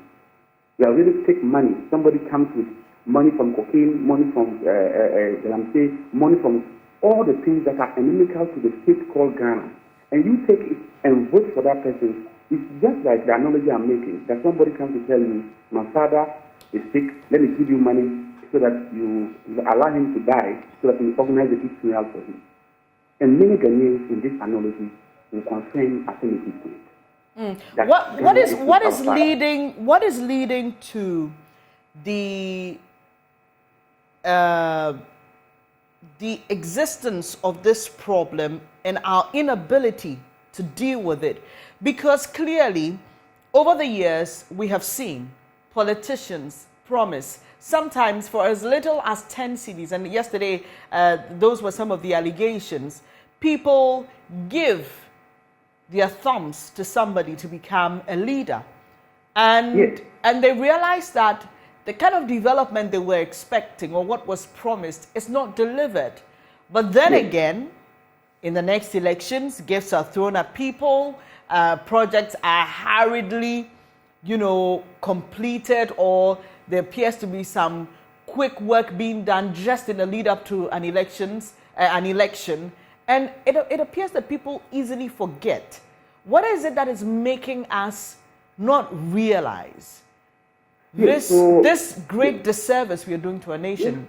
It's so disturbing that somebody deceives you today and tomorrow he comes back in the same deceit and then you accept. So that means that you are not being deceived, but you are aware and conscious of what you are doing. And that's what I'm saying. It's a structural deficiency. Doc, sorry, but is it what is it? Is it poverty? Is it just a thing, a cultural thing that suggests that once Doc is my person or my family man, I must give him my support by hook or crook? Whether I like his ideas or not, whether I agree with his line of thinking or not, I must give him that support because he's either my relative or he comes from my family or he belongs to a party that I am a quote-unquote die-hard supporter of. What is it that is making us take the decisions we take, which are inimical to the country's development? So, my sister, what I'm saying is something that is cultural, it's anthropological. One, you know, we had nations before independence. Let's take Ashanti as a nation, or Dagon as a nation. Everybody who belongs to the Dagon state or the Ashanti state will not allow money to influence his decision of who becomes the Ashanti or the Ghana. I get it. So the nationhood building process was truncated immediately after independence. And I think that's what Nkrumah wanted to build the ideological institute. This was to make everybody, because Ghana was built from different nations. People who have very strong affiliations to, let's say, the Ashanti state, and then let's say the Dagon state, all were put together. So now it's a unified state called Ghana. But the people were not able to understand that this whole unified Ghana, we need to collapse our individual nations, that's Akan, Ashanti, and all that, to build one particular nation. So we needed a strong ideological transformation. And I think that's where we make it wrong, we had it wrong after Nkrumah was overthrown. But we have also kind of entrenched the ideals and then the philosophy that actually informs that kind of theism. One, we have rewarded political leadership. Political leadership is overly rewarded. That look, everybody is aware of, the salaries of MPs, have become public in Ghana. And 48 months put together, an MP cannot make up to 2 million Ghana cedis. Now, plus other benefits that come alongside, then somebody is willing to pay up to 2 million, 3 million Ghana cedis just to win an election. You should understand that there's a reward, and the people who are voting are aware that there's a reward. That's what you are. You're not a test, because I will not, as a businessman or whatever, go and use my 2 million for something that I will get 1 million out of it. So therefore, the citizens are aware that there's something that is loose in the management of the state, that politicians have the key and access to it. And it is reflective of their lifestyle, it is reflective of the investment, it is reflective of the risks that they portray. And therefore, if you come and it is like go and then have the access, so it's like election, it's like they're giving you the MP, minister, it's like they're giving you a free check to go and write how much you want on top. Therefore, the people naturally may think, okay, then let me also get my share out of it. So this is another school of thought that is influencing the monetization of the election. Another school of thought is what I talked about, the fact that people are not perturbed, they are inept, they are not worried about what happens to the country called Ghana. So this school of thought, yes, both are positive when you look at the analysis. But we have to now begin to create a generation that will think otherwise. Otherwise, if we continue this way, it will get a point where people will even think that, why are we even still voting for people to go and manage the state and pay taxes and do other things? Then this issue of the destructive nature of our democracy, where we talk about schools and all those things, begin to happen. And it is not different from what happens in our neighboring countries. If you go to Burkina Faso, what led to Kampore out? Because it got to the point, it's like the people were so angry that after every election, they'll bring money, they'll vote, but they'll have to find him out because some of the discerning people realized that no, we can't continue this way because the democracy was now based on money, and you bring money and all other factors to get the elections vote for him. Therefore, let's sort it out. And we don't want to get this on level of unfortunate situation. We have been proud of ourselves. Anywhere you go in Africa, Ghana is really, I mean, we have been prided as being the beacon of democracy in Africa now. And why would we want to go this way? I think we need to appeal to the conscience of Ghanaians and young people that please, we have a nation to protect. Let's maintain that integrity that we have. How much will changes the secretary do for you? That is in current terms not up to those who drink beer, not up to 5 bottles of beer. And 5 bottles of beer will allow you to change your conscience that you vote for somebody you know very well cannot relieve you. So that's not worry.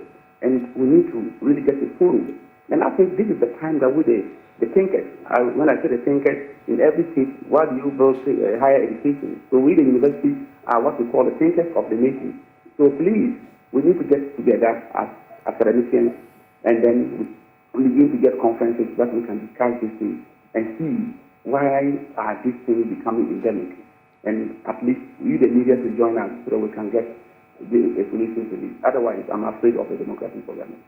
Right. Let me now welcome Dr. Kwesi Amakye-Boateng. He's a senior lecturer in KNUST, and he's also joined to share his thoughts. Doc, I appreciate your time here this morning, and we have been looking at the Kumawu by-election. I'd like for you to focus a bit on the voter turnout for me. Yesterday, when I hosted my colleagues, Joseph Akable and Kofi Ejay, the trend over the time has been that when it comes to by-elections, the voter turnout is not too good. Yesterday, we recorded just a little above 60% of voter turnout. There were people we spoke to on the ground who said, oh, they were not too keen on this. Even in the general elections, you find that sometimes people go to vote for a presidential candidate and they do not cast their ballot for a parliamentary candidate. Is it safe to suggest then that we appear to take the presidential position more seriously than the parliamentary position?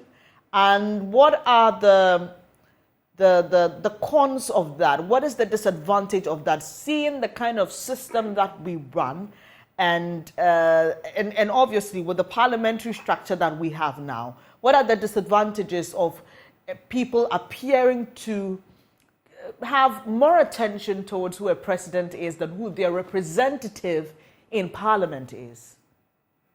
Let me say thanks for this opportunity. Good morning to you yourself, your listeners, and my brother who was speaking just before I came in. This voter turnout issue, when you have 60% voter turnout, generally speaking in the literature, it is considered as good. When you have 60% of voter turnout in an election, be it by-election or general election, it is considered as good. So 60% voter turnout yesterday, based on this understanding, cannot be described as, low. It wasn't necessarily low. What is happening is that our democracy is such that the participants are very active. And many people, join. So we tend to have 70 plus 80% voter turnout. We have a lot of, so much active engagement in our political activities in this country. So that is one issue. And then two, in situations where people go to vote for the presidential candidate and decide not to vote for the parliamentary candidate, we want to go further and do some investigation. Besides that, what I was going to say is that in those areas where we have this development, we want to look at the ground. There might be issues on the ground, issues concerning how the parliamentary candidate got elected.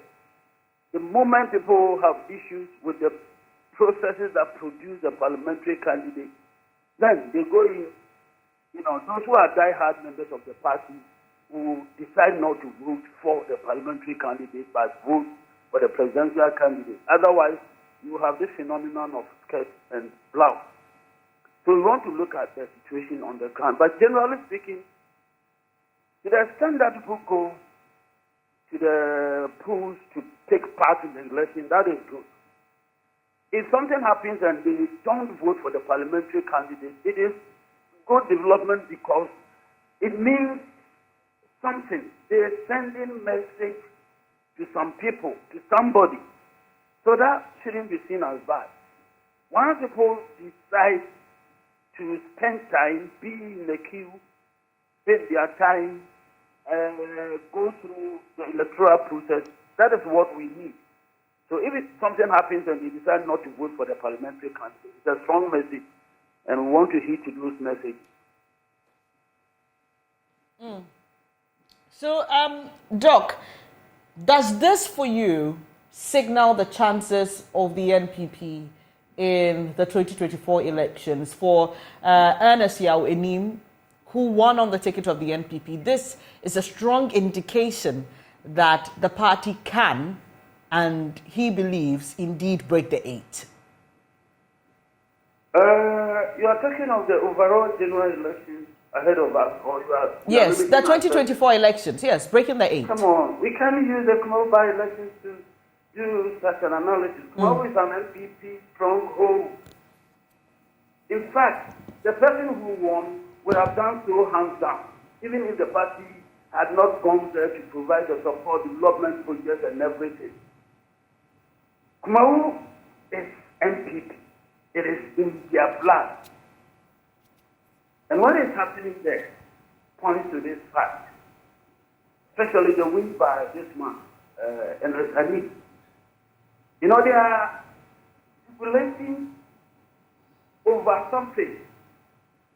The understanding is that the late Honorable Baswa wasn't treated fairly by the party.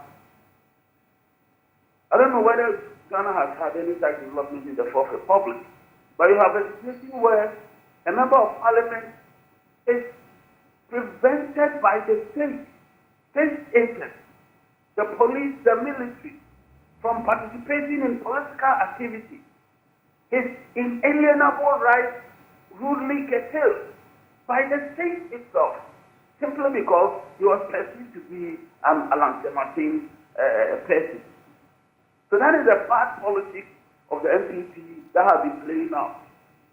And then they go into the primaries and we get this understanding who was an ardent supporter of the late Baswa. And this time around, the party realizes that, look, we can't continue to sort of perpetrate this sort of vision in ourselves. And so they unite behind this gentleman. And this is the outcome, and they are now jubilating. They also obviously like the government project that they have been yearning for all the time. They were deprived of that, possibly because of the Alan Nanado factor. The late Baswa was seen as an Alan man, and everything points to that. The DCE made sure that he didn't work with him. People believe that in the 2020 elections, the Kokudia's strong show came because of the party's strong support for that independent candidate. Now that the party received from him, this is his real side. So the dynamics there are unique to Kumawu. We can't use it to analyze, the forthcoming elections. If anything at all, the fortune of the NDC sort of increased. The NDC made case relative to the 2020 elections. Right. And to me, that is significant because there is some resurgence of the NDC in Ashanti region. So, Doc, for you, even though the NDC didn't win the elections, the number of votes they were able to secure is an indication, or it is a reason why the party should not be too excited, that is the party here referring to the NPP, about this win and its potential of, or the potential of it being projected to mean anything significant during the 2024 elections. Now let's talk about the performance of the independent candidates. Like you rightly said, Mr. Kweku Dua, who participated in the 2020 elections, performed very, very well. I'd like for you to tell me basically what you think led to his performance yesterday. The poor showing for him. I think I've related to that.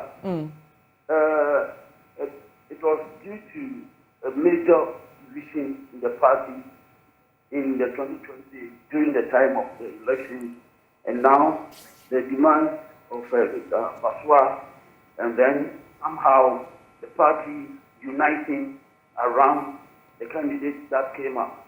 Information that got to me, and I did talk to people who come from the area, indicate that the family of the late Honorable Baswa wasn't going to welcome the MPP in the region. And I think I did hear something explicit, don't come here, sort of ban for the regional chairman, the DC and the people. They simply asked them to stay away from the funeral and anything related to it. And I heard that the party had to ask Honorable Amakye-Boateng, who is a darling of the area, to go and try to patch up things so that the party could come there and support the activities there. And that was done. And so the party sort of resolved any sort of issues that were there. And the Kwakubia man should have strategically gone ahead with it and withdrew from the election.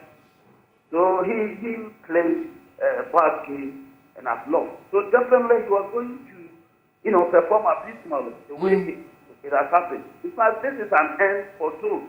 Two of us talked about this long before the election took place.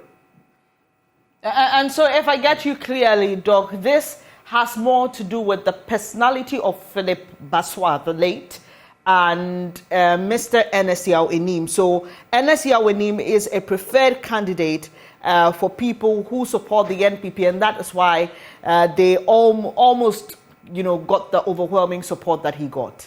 That is it. That is it. And then how does this affect Kumawu's NPP politics? Yes. Let me come to you, Dr. Sumaila Asa, and wrap up with you. Then I will continue the conversation with Dr. Kwesi Amakye-Boateng.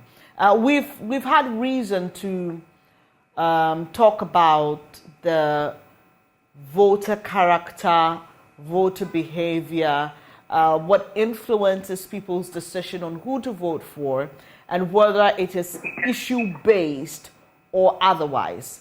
Now, as we've seen with this particular election, it appears that once it is your stronghold, you are likely going to win. I want to find out from you what you think we can do to fast-track the process of encouraging a better form of democracy where people begin to consider issues, consider policies, consider plans, and vote based on issues rather than mere affiliation or sympathy. Hello, Dr. Sumaila. Do I have Dr. Sumaila Asa on?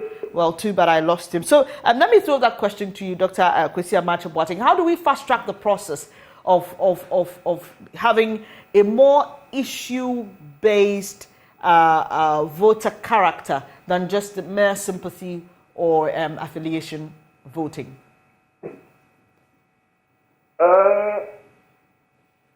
The two go side by side. If you look at established democracies, political parties have strongholds. And die-hard party members all over the world vote for their party. At worst, they stay away from the polls. So this sort of party support and people voting for their parties no matter what will not stop. It's a normal development in democratic politics. But then, issue-based, if you like, election is another issue.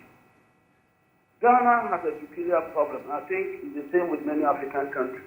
Poverty. And so poverty drives a lot of things here. And many people are ready to take 100, which will mean too much to them, and act, if you like, irrationally. Otherwise, you have issue-based. After all, that is the trust of political competition. You've got to find a way to market yourself. Nobody turns out to suggest to anybody that he's going to be able to give them so much money. So ordinarily, the issue-based thing is what should be happening. That is the normal thing. The way things are now is an aberration. So with time, we manage to, work on the economy such that, many people, not everybody, it doesn't happen anywhere. You have a good number of Ghanaians, having some good jobs to do. Then definitely, we want to take their neck out and act in ways in this fit. But that notwithstanding, we don't have to think that things are so terrible here in this country. The mere fact that we have gone through 3 political turnovers, the year 2000, 2008, 2016, one party in government lost and had to hand over to other parties, is an indication that you have a measure of issue-based politics going on even at this time that our economic challenges make many people act, like I said earlier on, for lack of a better expression, act irrational. So I don't think things are that bad. Right, Dr. Sumaila Asa is back on. Doc, in wrapping up with you, is education, or does education have anything to do with solving the problem of voter decision and what influences it? And I had posed that question earlier, but I had lost you where I was asking what we can do to fast track the development of our democracy, moving it to more issue-based, issue-centered than just people voting because they like you or because they are your relative or because this is how we have voted over the years or this is what this community is known for. We are a certain tribe or a certain ethnic group and we vote for a certain party. How do we fast-track our democracy to that point? Of education, and I think that's where we need to hammer more on. Yes, there's this World Bank report about education in Ghana, and it's quite damning. I guess maybe you might be discussing it in any time soon. That people are highly getting literate, we are getting high level of literacy, but education is low. Yes, in the area of, say, democracy, how are Ghanaians educated about democracy? It's very low. Democracy is a process of electing a leader who will represent you and manage the state. So the concept of understanding what is Ghana, the state, the nation Ghana, is not in, let's say, the understanding of many Ghanaians, especially those who decide on the elections. So at the end of the day, the person doesn't even understand what we mean by Ghana. We are talking about Ghana becoming the unmarketable economy in Africa. Ghana becoming a country that can manage its natural resources very well. These are some of the ideals that we are aspiring as Ghanaians to be. But how are the Ghanaians represented in this thinking? It is education. Now, if you understand that Ghana has an agenda as a citizen or as a Ghanaian, you have an agenda, Ghana has an agenda of guiding its natural resources very well, to the point that in the next 50, 100 years, Ghana becomes the leading producer of, say, oil in Ghana or gold in the world. Then if the individual Ghanaian understands it, then somebody comes with money from Galamsey, that person will not vote for that person. Because the person understands that, look, your destruction of the environment will not lead us to the agenda of leading the world in gold production. Therefore, you bring your money, but nobody will even vote for you. And you yourself will even understand that the person that you are appealing to vote for you doesn't like what you are doing to bring the money. But what is the understanding of the Ghanaian voter when it comes to issues like this? Even the economy. Somebody, how many of Ghanaians understand even the principles of even economic management? We are talking of GDP, people are just talking of numbers. So, the political party will come and say, our time GDP was this, and another, and then people have not even taken the time to understand the meaning of aggregate demand. so that they will appreciate when one person says that I'm bringing your GDP to this level, what is the implication of it? When one person says that I'm getting your GDP depreciated at this level, what is the meaning of it? What does that imply for me and my generations, my future generations to come? Therefore, I can make a political decision that will safeguard the interests of myself today and the future generations. That education needs to be really brought to the understanding of Ghanaians. And unfortunately, it is not. Even people who are literate, high level of literacy, people highly literate but are not educated on some of these things. And that is the worry. That's the worry. And that's why I've been talking about ideological, transformative, and generational kind of thinking. That's from our schools, our curriculum. And I'm happy that we have been talking about revision of our curriculum and all that. But there's still a lot in the curriculum that we need to revise. So that the young people coming up, because that's the only way. You can't change the already crooked branch of the tree. It will be difficult. We can tie a lot of stones on it to straighten it and all that, but we can't get it right. All what we can do is take care of the young trees coming up, so that we make sure that they grow with that understanding of the concept of democracy. They understand that Ghana is their father, and therefore anything that they can do to protect the interests of Ghana, they will do. How will you, as a Ghanaian, know very well that this person is bringing money from Galamsey to come and buy your conscience to vote for him, and you vote for him? What are you thinking? Because the person is not appreciative of the fact that the destruction of the environment today will kill the initiative of Ghana being a growing, highest or largest producer of gold in the world in the future. So these are the things that we need to go into the intricacies of this worldview. And the worldview, if you go to Europe, why are they thinking that way? Because they have been able to imbibe in the conscience and in the culture of every human being that Ghana is your country, Germany is your country. And you cannot influence somebody by just giving him money. Because he's bigger than money.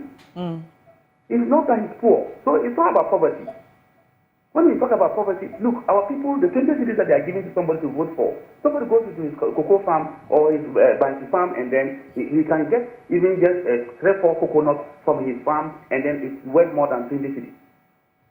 That is not something that attracts him. But he thinks that Ghana is not worthy of even sacrificing for, and therefore 20 cities is enough to sell Ghana. And that is the danger that we are getting ourselves into. 20 cities, somebody is ready to take 20 cities because he is not worried about what happens to Ghana.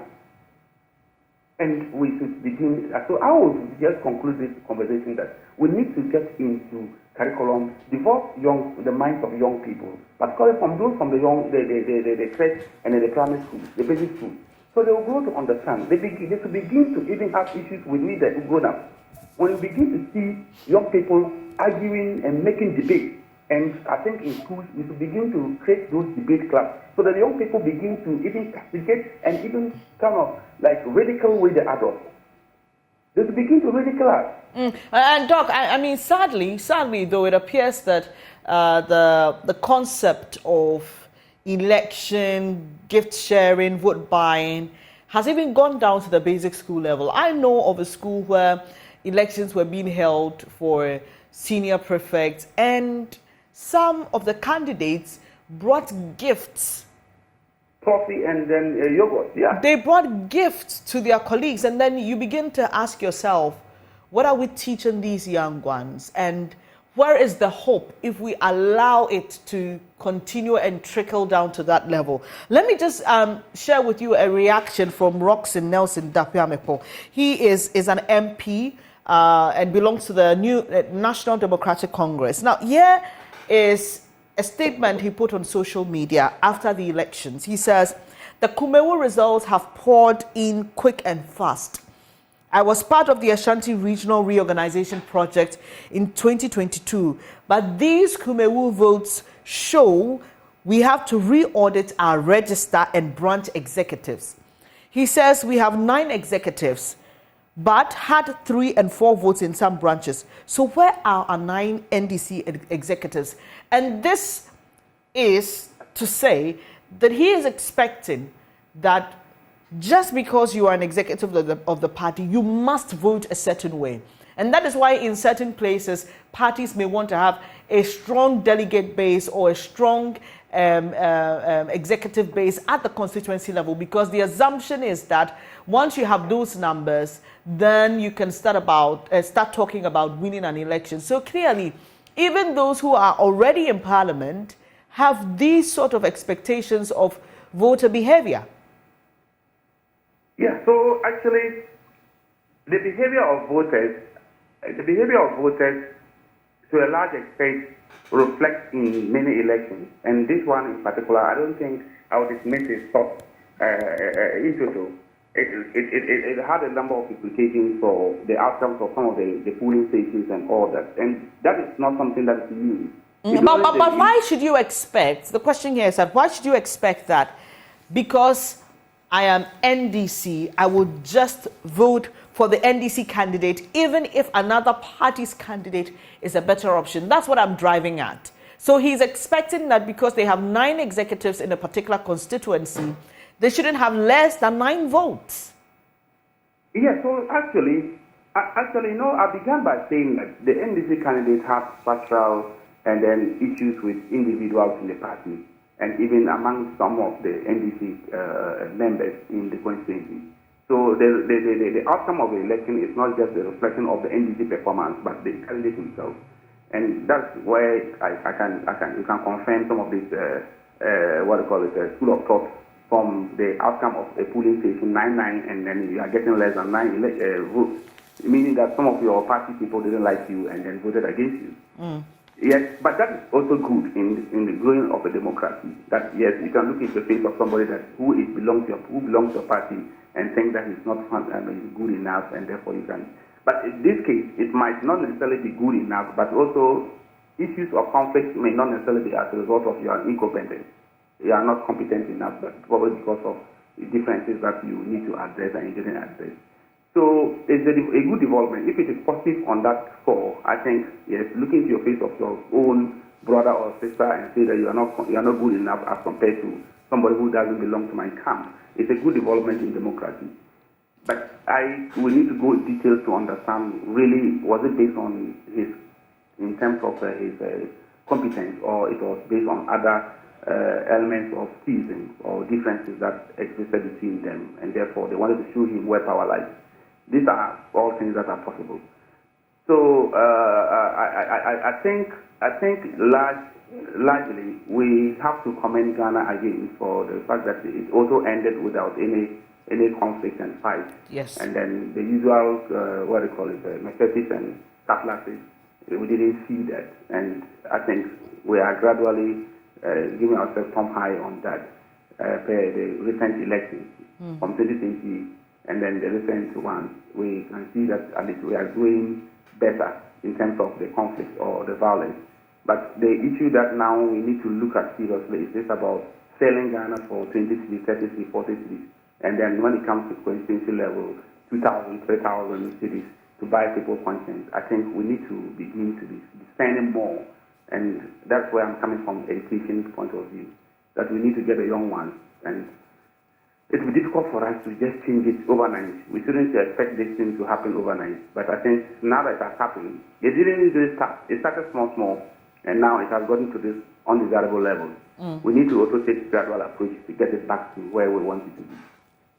I appreciate your time here this morning. Dr. Sumaila Asais, development expert and senior lecturer, CK Teddam University. Let me come to you, Doc. You want to take a bite at the comment of Roxanne Dafia-Mekpo, do you? Hello, Dr. Amache. Hello, Doc. Do I still have Dr. Amakye-Boateng on? Can you hear me? Yes, I can, Doc, yes. I was asking if you wanted to take a bite at the expectations of MP Roxanne Dafia-Mekpo, where he suggests that they have a certain number of executives in a certain constituency and didn't record as many votes in that constituency. That expectation, is it a realistic one? Should it be that because you have executives of this number, they must vote for your candidate, whether he is the best option or not? You know, Bennett, I'm surprised that you asked this question. Why, Doc?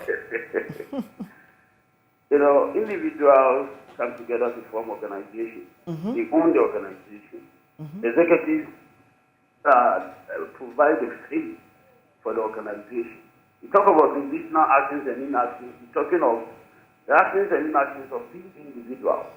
So how can you expect the owners of the organization, the executive, not to act in line with the organizational desires and dictates to achieve their own objectives? That is absurd. So, but you see, Doc, sorry to interject. Yes, I understand you.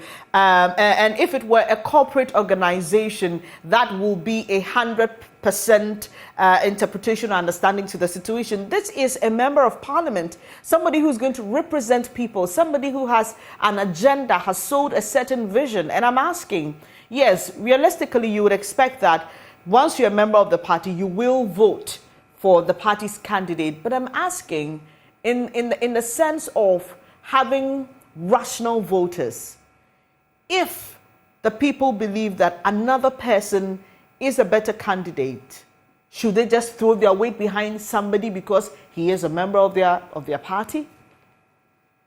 You see, this idea of rational voters is also a problematic concept that we are using here. Because whose rationality are we looking at? You know, these executives definitely took part in the selection of their own candidates. And so, to the extent of my understanding, their own best judgment is the person they have presented. Right. You expect them going forward to turn around.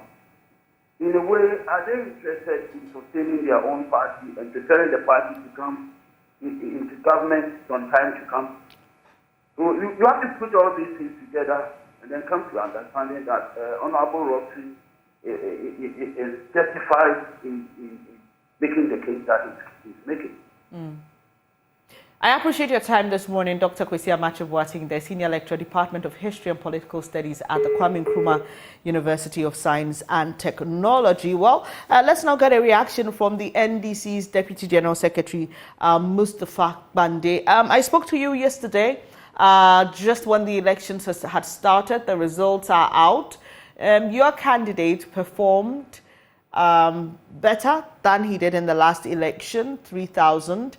But the party still has concerns about some issues within the constituency. I would like to take your quick reaction to the Kumawu by-elections and other matters you'd like to talk about.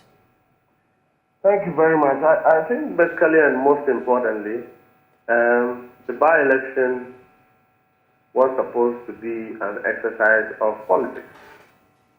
But that has not been the case for our brothers in the MPP and the government. What they have engaged in is a very disgraceful act of vote buying, sharing of money. They have clearly departed from development-oriented politics to what will simply be politically expedient for the purposes of the MPP. Unfortunately, we thought that these are things that they wouldn't do in their own stronghold. But surprisingly, that is what they did. How will you sacrifice development in effect? You will sacrifice poverty alleviating interventions to, as it were, put 100 cities, 50 cities in the pockets of people who will say that will not be able to decipher between the games in order to get votes. We expect that they don't do that in their stronghold, even when they have done or engaged in this shameful exercise. They still got a difference in terms of the margins between 2020 and what they got yesterday to be 304. Whereas we went there telling the people that we've given you water projects, we've given you hospitals, we've given you roads, we've given you electricity, vote for us, and they gave us a difference of about 1,500. Who did better? Look at the voter apathy. Even upon sharing all of these monies and engaging in what we call unethical political practices, they still made only 304 difference. Because if on any occasion, what number they got in 2020 become the whole of NPP in that constituency. And we got 2,000 and something, which becomes our whole. So an increase between the two is what a reflection of the election is.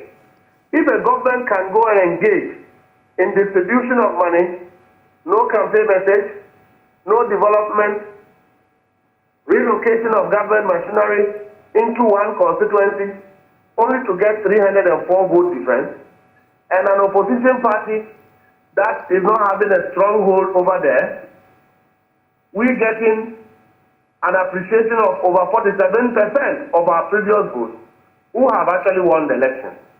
Look at the level of apathy against them, over 50%. Other school of thought will say that issues of by-election always comes with apathy. This is different. We are dealing with an exclusive situation where the Kumawu by-election is a stronghold of the NPP. 2, they are in government. 3, that is where they get a chunk of their votes from. Predominantly a traditional NPP zone. How can you come out of an election with this shame and disgrace, but yet expect that we should hail you? We also believe that the NPP and Nanado-led government have no agenda to develop their strongholds, and that if this is the exercise they are going to engage in, then what Nanado is seeking to do is to reverse where we have gotten to in terms of our political democratic growth as a country. And that we believe that is condemnable, it is unacceptable. Generally, we also believe that the election has been violence-free, incident-free election. This also is a reflection of the peaceful nature of our internal reorganization. We just had a very hectic National Congress to elect our flag bearer and our members of parliament combined. First in history. And we didn't have any incidents of violence. So clearly they are learning from us. We encourage them to continue to learn more reforms as far as political growth is concerned. Right, Mr. Bande. I believe if we go on this tangent, will come a day where the NDC and the NPP will not require a police officer to even vote, as it was said by the IGP himself. And I think the police should be commended for their professionalism as far as this by-election is concerned. Right. So just on the numbers Mr. Bande was referring to in terms of how many votes the NPP added in reference to the 2020 elections. In 2020, that was then MP Philip Baswa. He had 14,960 votes. The MPP's NSC Awenim in yesterday's election had 15,264 votes. In 2020, the NDC's Bernard Opoku-Mafo had 2,439, and yesterday the NDC's Kwesi Amankwa had 3,723. And if you do the mathematics, you would get the tangent Mr. Mustafa Bandi is on. And I must also say that on the issue of vote buying, we have heard from the communications officer of the party, Richard Ahiagba. He has denied the allegations. Our men on the ground also spoke to some people who claimed that they had received some money from the governing party ahead of the elections. Exactly. And so that's just by way of information, and also to tell you what the other side has been saying in response to the allegations Mr. Mustafa Bande just made. So, Mr. Bande, so what's next for your party? There's another by-elections in the offing. Even though you didn't win this one, technically, you think it's still a win for you. But looking forward to Asin North, your party has said that you would support Mr. Jachikwesin if he would want to contest again to become MP again. But tell us basically what your preparations are towards that.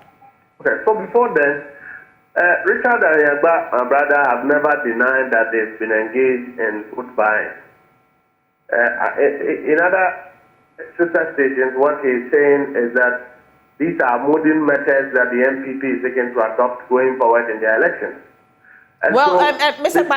Bande, I'm not privy to what you're saying. We had him. Yes, Mr. Bande, please let me just come in.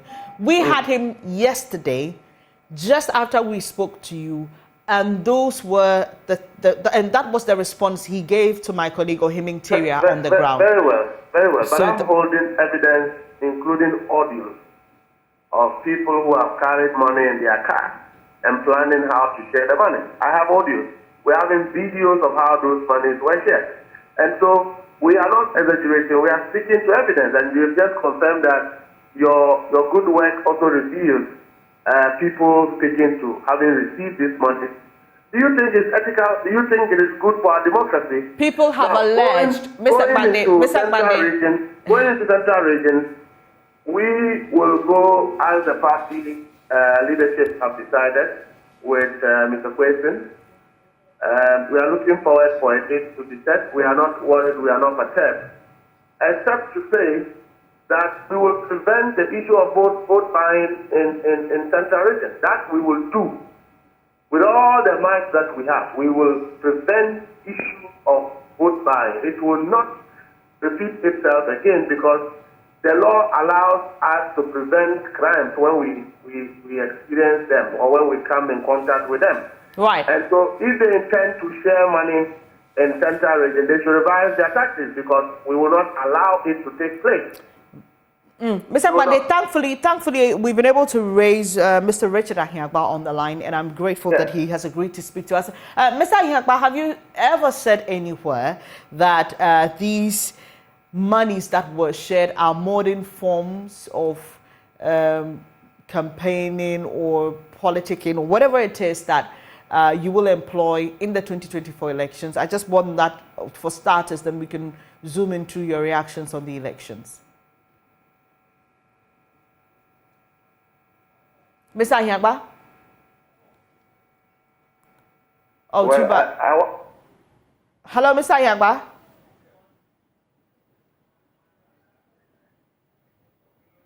Oh, too bad. We lost him. But I still have Mr. Mustafa Pande. And Mr. Pande, so you were talking about what your party will do in the by-elections in Asin North, preventing what you say is a vote-buying attempt by the NPP. And beyond that, though, what can you tell us about preparations in terms of whether the party or whether Mr. Amakye-Boateng is going to stand for re-election or not? Are you able to confirm to us? Hello, Mr. Pande. Can you hear me? Yes, I can. I can confirm to you by the letter we put out last week that nothing has changed. We will go with Mr. Kwesi as the parliamentary candidate of the election. It doesn't matter what government wants to do.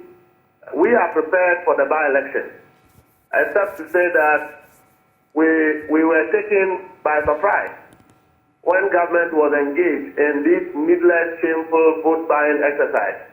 We will do everything possible to prevent a repetition of same in central region, including ensuring that we take videos, we'll go with cameras, we'll take videos of this, and we'll have such people arrested. And so we are going to engage the IGP that vote buying has become a critical crime as far as the election is concerned. Mr. Mustafa, can you just hold on for me? I've been able to get Mr. Ahiagba back on the line. Mr. Ahiagba, I was just asking you if you had said anywhere that the issues of sharing of money and gifts are modern techniques that are being used by your party to convince the voter to vote for you?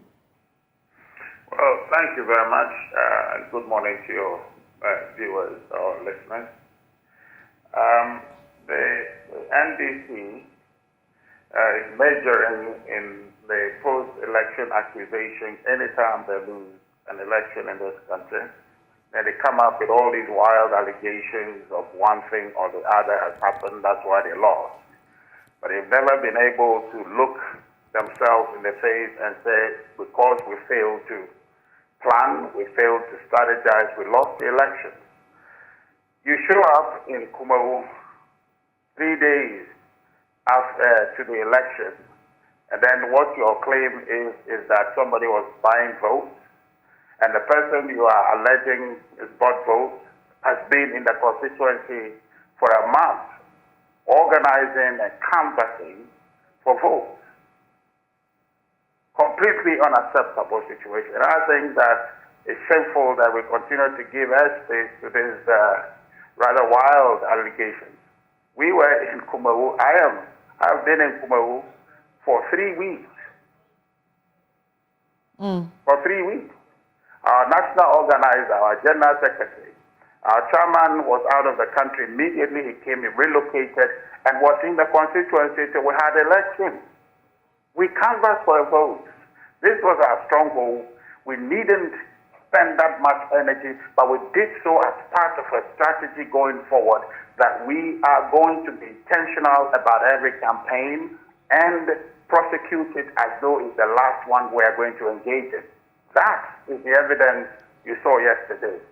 A very impressive turnout and a massive victory to confirm and validate the kind of work that we put in. So, just like in the 2020 election, the NDC lost, they made up all sorts of reasons why they have won the elections and went to the Supreme Court, lost the Supreme Court case, but then went ahead to mischaracterize, and abuse the Supreme Court judges, saying that they have become a conduit for the New Patriotic Party. Falsely, they knew all of this. They knew that. They lost the election. But God is good. They themselves had to confess to it. The General Secretary of their party, now chairman, in his private conversation, confirmed that yes, they knew they lost the election. They didn't have any evidence to prove that they won the election. So it is characteristic of the NDC. Mr. Ayagba, let me come in at this point. You spoke earlier saying that even though Kumawu is your stronghold, you didn't want to take things for granted. And so that is why you went as early as a month to start preparation. Because the question then was, what were you, quote unquote, scared of to go that early if that was your constituency? But doesn't it concern you, though, that when you look at the figures, compare 2020, the election figures, to what we were able to poll yesterday, your candidate, Ernest Yao Enim, managed to add 304 votes. But the NDCs got 1,284.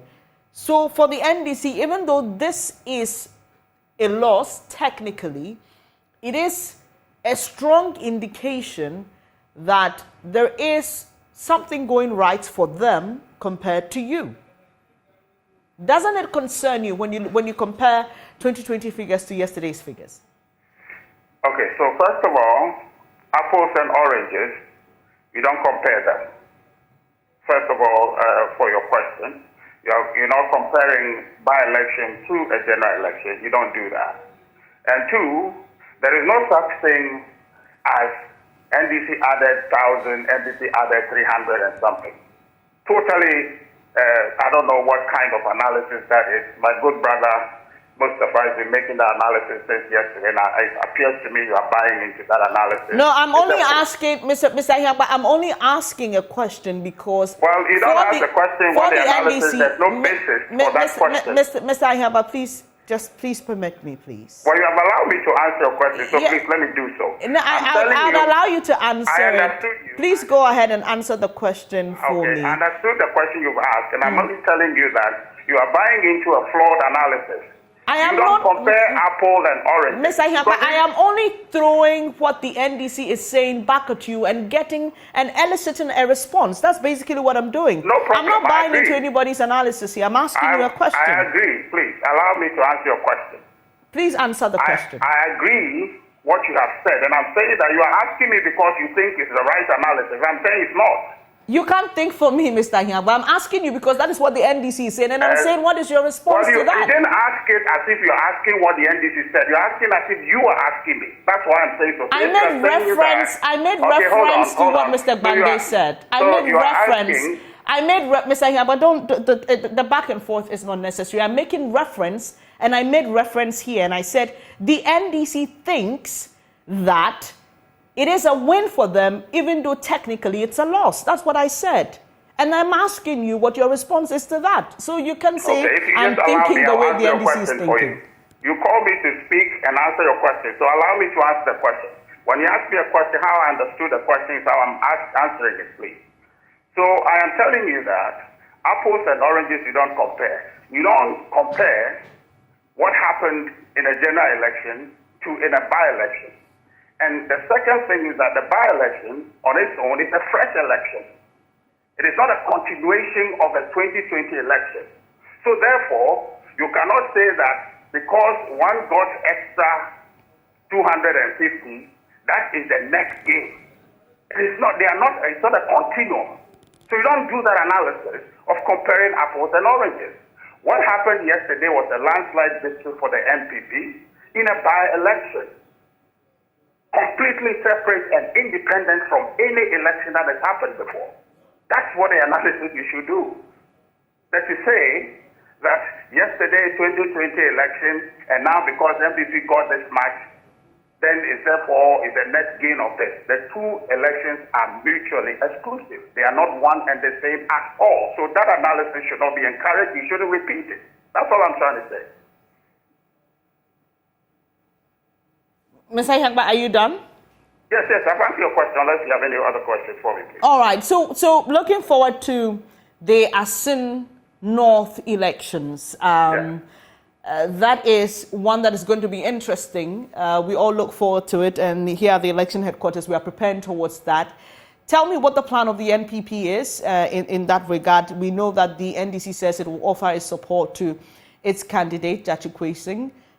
What is the NPP likely to do in that constituency?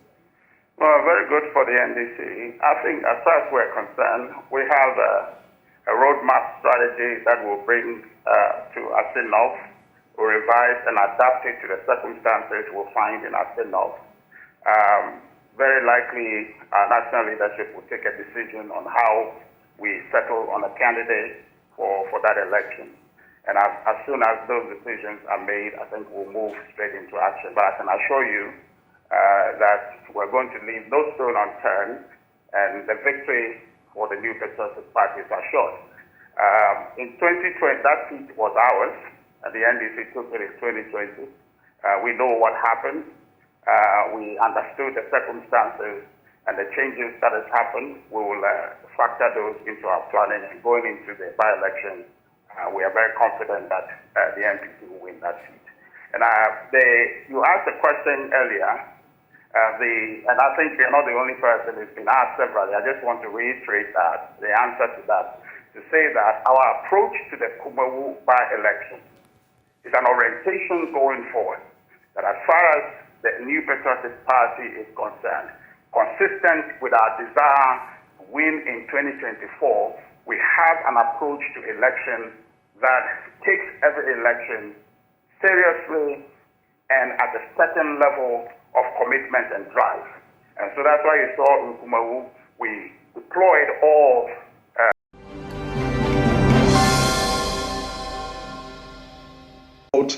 natives of the community or the electors who had registered to vote in their communities but live outside the communities with transportation. Okay. So when these people came to cast their ballot, these same people who arranged and supported them with transportation arrangements decided to also pay for their transportation. That is the response I got from residents whose houses were very close to the voting center at Anadenya.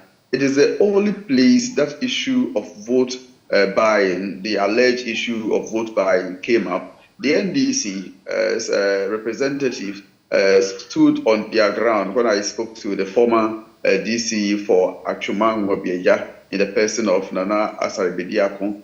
He told me it is true that the issue is very rife in that particular voting center. But I found out from the electoral officers who also told me they haven't seen anything of that sort. So, Bernice, if, for instance, comparing the words of the NDC or the narrative from the NDC to residents and that of the Electoral Commission officials are anything to go by, then I'm able to come to conclusion that from all that the parties involved had told me, there was nothing like vote by in that particular voting center. And that is what the people involved, information that they shared with me. And Ohiming, a positive feature of yesterday's by-election was the issue of no violence recorded, and it was a major concern for many people because of the stakes. Okay, we saw heavy deployment to the area. What are you able to tell me? What did you monitor in terms of security, provision of security in the area? Yes, that is in my career as a journalist, which spans about 22 years. I have covered several elections, including by-elections in that regard. The Kumawu by-election, I would say, is one of the organized, rehearsed police security approach. If you compare what we saw yesterday in Kumawu, it's a very, let me say, ultra-modern, if I'm to use that word, because that was the very first time I saw police officers manning polling centers in body cameras. And that was also the very first time I saw a policeman, speaking to people who are supposedly alleged to be engaged in some sort of confusion or violence at the time. The police approach over the years have always been the defensive type. They wouldn't want to listen to you at all. But yesterday's approach was quite different. And the officers and then the men deployed by the Inspector General of Police to the polling centers live up to expectation. When their services were needed most, they were there. And it wasn't surprised that the NPP's former General Secretary, John Bodu, could say that he was very, very, very impressed and was satisfied with the security arrangement. It was an indication to the IGP's resolve to provide security to all political parties. And he says, because of the presence of the police, that is perhaps what deterred the political parties from sending their own party security operatives to the ground. And he was saying that it was even very expensive maintaining party security during elections.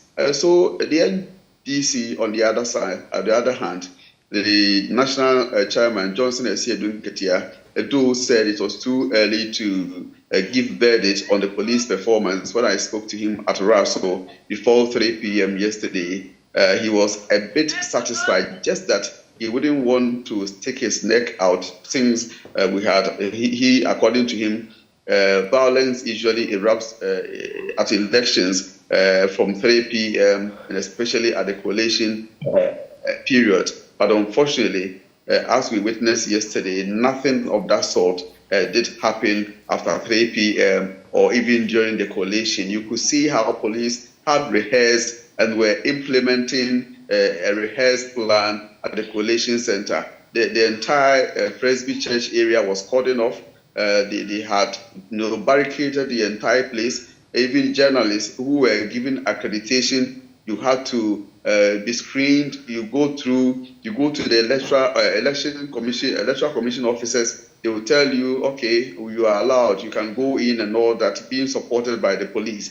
And so in all the plans that the police, had and executed, for me, I would say it was the best. And even before the elections, the moment you enter the constituency, the southern part of the constituency from the east, enter Oyuko, you see the police presence there, and you walk to, say, about a kilometer or less than a kilometer, you meet a police presence there. And so for me, I would say police administration did very well in providing security that ensured and also gave the assurance to the electorate that, after all, we can go out cast our ballot without fear, without being intimidated. There were just few incidents of near confusion or near clashes, especially at the Anglican polling station in Kumawu, Anglican GHS polling station, where supporters of the independent candidate, Mr. Kwekudua, are said to have clashed with some supporters of the MPP. Even then, as a number of police officers were called in, they were around to prevent what could have escalated to be a mayhem or a violence. So I would say that the police did very well in providing security to electors and all the people who participated in the elections, for journalists, for politicians, for residents, for even the British High Commission and then the foreign diplomats. They were all there and they could attest to the performance of the police. Right, thank you so much, Ohiming Teria. It's been quite a long night for you, and I'm grateful that you agreed to join me this morning to share what you observed during the Kumawu by-election. Well, that'll be it for our analysis on that particular election. When I come back shortly, I'll be telling you about Water Aid Ghana's country program launch.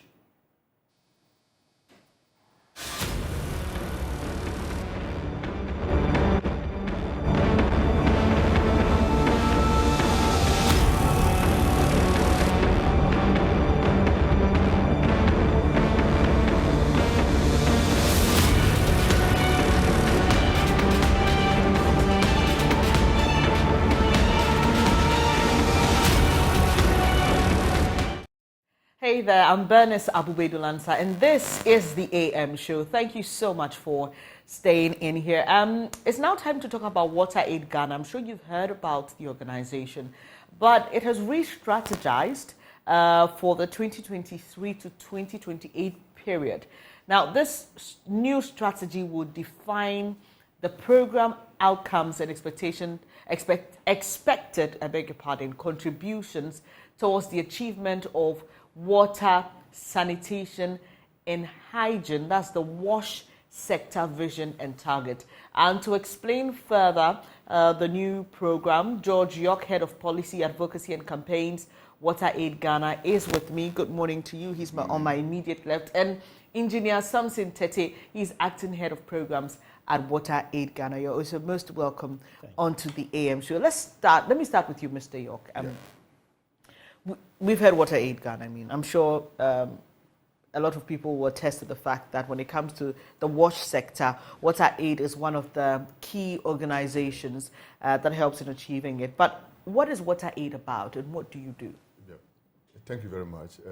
Water Aid is a non-for-profit, non-governmental, international development organization with the focus of actually supporting the promotion of safe water, improved sanitation, hygiene for everyone, everywhere, within a generation.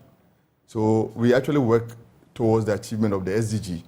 That is by 2030, we're expecting that everybody in the whole world will have access to safe water, clean water, improved sanitation and hygiene. So that is what we stand for. And all our interventions are geared towards supporting that vision of the organization. But in Ghana, we've been here for over 35 years. I think we started working in 1985 up to date. So what have really been, and when you talk of WASH, we are one of the key stakeholders within the WASH sector in Ghana. So, Mr. Tete, you have developed a new strategy, a new program which was launched a few weeks back. It was carried live here on the Joy News channel. But tell us how that strategy was developed and why it was developed. Thank you very much. It was a very consultative process that we went through. We didn't want a strategy that is Water Aid strategy. We are a sector player, and so we wanted a strategy that is developed with the sector and then also with the users. So what I mean is that all sector players were invited to be part, right from the situational analysis what is prevailing currently in the WASH sector, and also the geographical focus areas we wanted to work in. So then the MMDAs, for instance, Bongo District is one of our geographical focus areas. Were all consulted. Key sector players were consulted.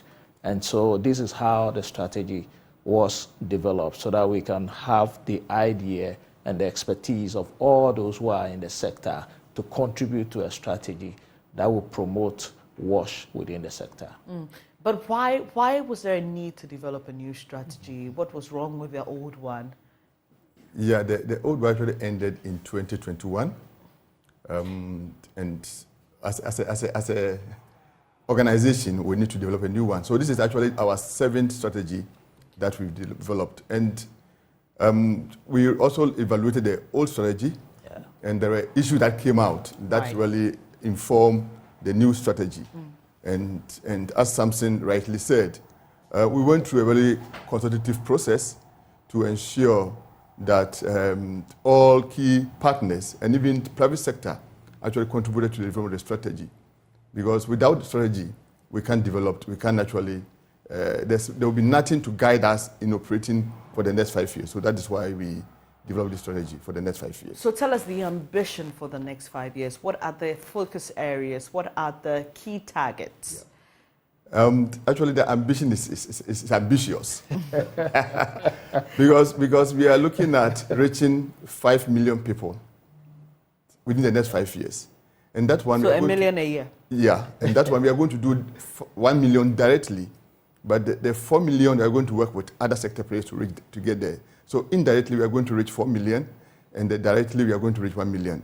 And it's also based on what we were able to do for the last 5 years, because we were able to achieve 3.7 million target for the last strategic period. So we thought with the needed support and the environment that we are in now, we'll be able to even exceed that within the next what do you mean? What do you mean when you say we want to reach 5 million? What does that reach entail or include? Yeah, as I rightly indicated, our vision is to ensure that everyone everywhere will have access to safe and water, improve sanitation, hygiene by 2030.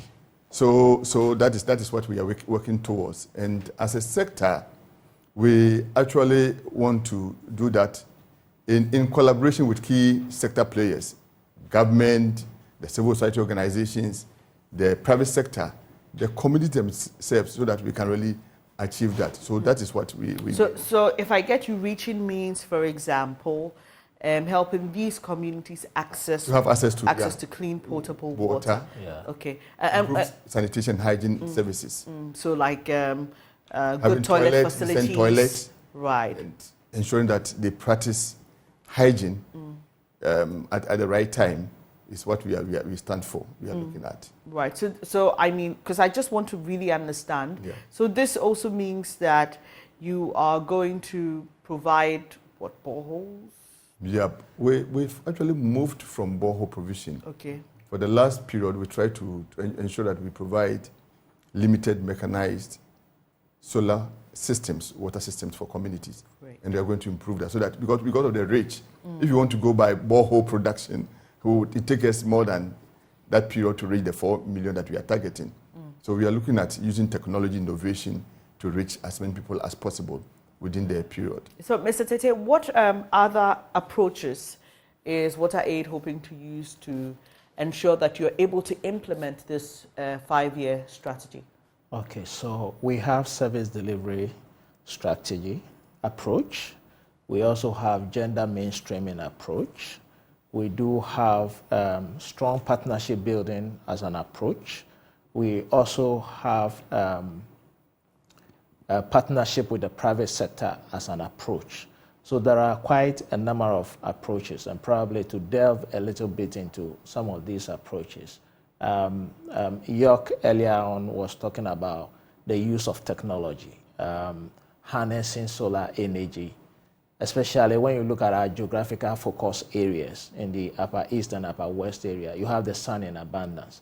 Why don't we harness that to improve, the lot of the people there. So we are moving towards safely managed wash, not just a limited or basic wash.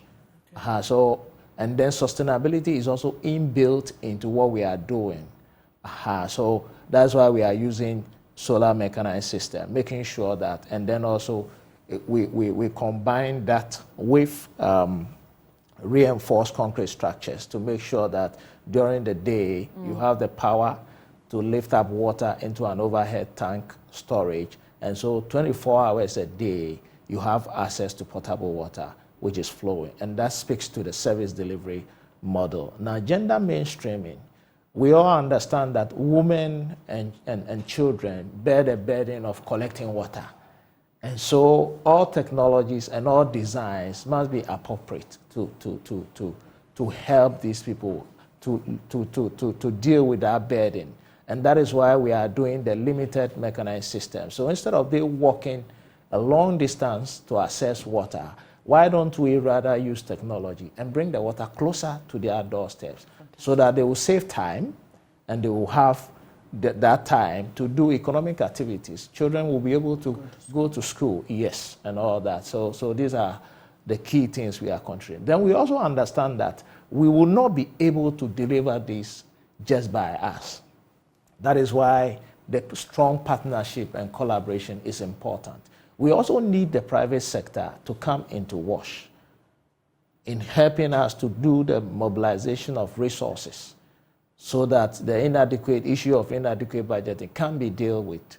And then also we will have more professionalism when it comes to the WASH sector so that we have service providers who are managing these services well, and then that will engender sustainability. We don't want those old times you provide a system, you come back 2 years later it's broken down. Yes. So all this is built into our approaches that we are looking at. So how does one partner you if they are interested or if they want to learn about how they can contribute or partner with WaterAid to ensure that you're able to reach the 5 million people you hope to in 5 years? Wonderful. So, I mean, I'm sure pretty soon we'll be going to the various, we have about 3 main aims, we'll be speaking to that. So when we dive into the various aims, then you see where appropriately one will be able to partner with us in that area so that we can help in delivering. Okay, and these are the the added values you're talking about? No, when we talk about, globally we have 4 aims. Okay. But as a country, we decided to really focus on 3 of the aims for the next 5 years. And one is to ensure universal access of WASH in a focused geographic area. And this one, we are looking at Bongo as our focus. And when we are able to do that and ensure that Bongo has a universal coverage, everybody in Bongo having access to WASH, then we can use that document and use that one to influence the sector player, the government, to replicate it in other areas. So that is one. We are also looking at how we can support government to prioritize WASH in health sector. And WASH, we are talking about WASH, we are looking at water, sanitation, and hygiene health sector to help improve public health, because they cannot talk about public health without WASH. So that is another aim that we are focusing on. The third one is also to strengthen our WASH in resilience in climate change, because without that, we'll build systems now. A year or two, you go back and that system is not working because they are not climate resilient. So it's something that we are considering. So we are, for the next 5 years, these are the 3 aims that we are focusing on. Globally, there's a 4th aim, that is a financing model. But we are not focused on the financing model as a country. But in all the 3 aims, we are going to look for funding to help us to implement, to deliver those aims. So funding is built into all the aims that we are going to focus on. And that's why I'm asking, within the next 5 years. How do people reach you or contact you if they are interested in supporting your partnering? We already have a lot of partners, and as something rightly said, in the development of this process, of the strategy, we actually consulted a lot of partners. In the project launch, they were there. The strategic line, they were there.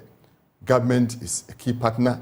Private sector, Zoom Lion, because they are also into that. We have the district, we have the municipal assembly. They are all part of the partners. The community is also a major partner. And our profile is all over. So anybody willing to partner with us can even go online, just have more information about our location.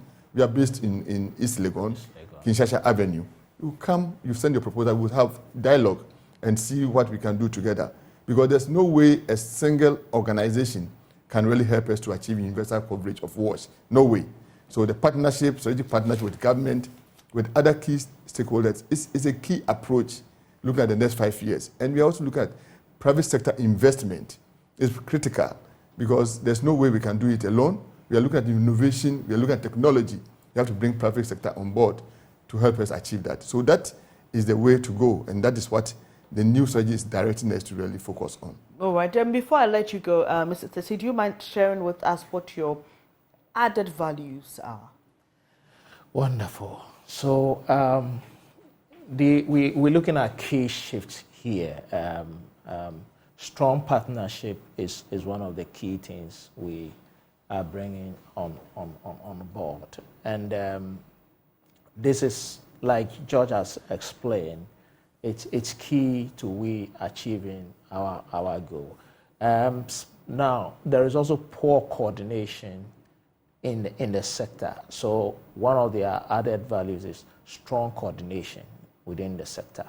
We want to bring all partners and all players on board so that together we can achieve more. We don't want to sit in silos. It does not help our cause over the years. There's the need for us to build synergy so that we can move forward. The other added value is the bringing in the private sector, as we are talking about, so that we can improve business and create that enabling environment so that the private sector can also do well and thrive within the WASH sector so that we can see good growth as far as access to WASH is concerned. Thank you so much, Samson Tete and George York. And before we let you go, though, any parting words you'd like to leave our viewers? Yeah, what I just want to say is that the WASH challenges are so much that no single organization can really help us achieve that. And for us as a country to achieve the other SDGs like health, education, poverty, there's no way we can do that without addressing the challenge of WASH. So WASH is the building block, is the foundation for us to achieve other SDGs. So we should prioritize it as a country. We should invest more into it and also enter into that sort of strong partnership. And we strongly believe that when that is done, we'll be able to achieve our SDGs by 2030. Thank you so much, Mr. York. George York is Head of Policy Advocacy and Campaigns at WaterAid Ghana. And earlier you heard Engineer Samson Tete. He's Acting Head of Programs at WaterAid Ghana. And they've just been sharing with us what their strategy for the next 5 years is and why you should take WASH seriously. Well, it's Wednesday, Ketsi, EcoBank, the Pan-African Bank. We have AM Business for you. Today, we'll tell you the story of Ghana Store, a Ghanaian teleshopping company that brings the advantage of teleshopping to everyday Ghanaians. Watch this. Consumers are increasingly purchasing products online, and brands are promoting their products and targeting their target audiences through e-commerce shopping. There is no doubt that e-commerce has had a significant impact on the retail market. With the introduction of social media and technology, many innovations have occurred across all industries. As consumers are more accustomed to shopping at home, they are looking for experiences where they can preview products without leaving the house. This is termed as teleshopping. It allows brands to explain their product to customers more comprehensively. Brands also use that strategy to share their brand story most effectively. Ghana Store is one such teleshopping company in Ghana that allows e-commerce to market products from different sectors. Ghana Store is currently a new company based in Ghana, and we sell home appliances. Mostly we deal in cookwares. We have our expensive cookwares and the normal cookwares that we have in our normal homes too.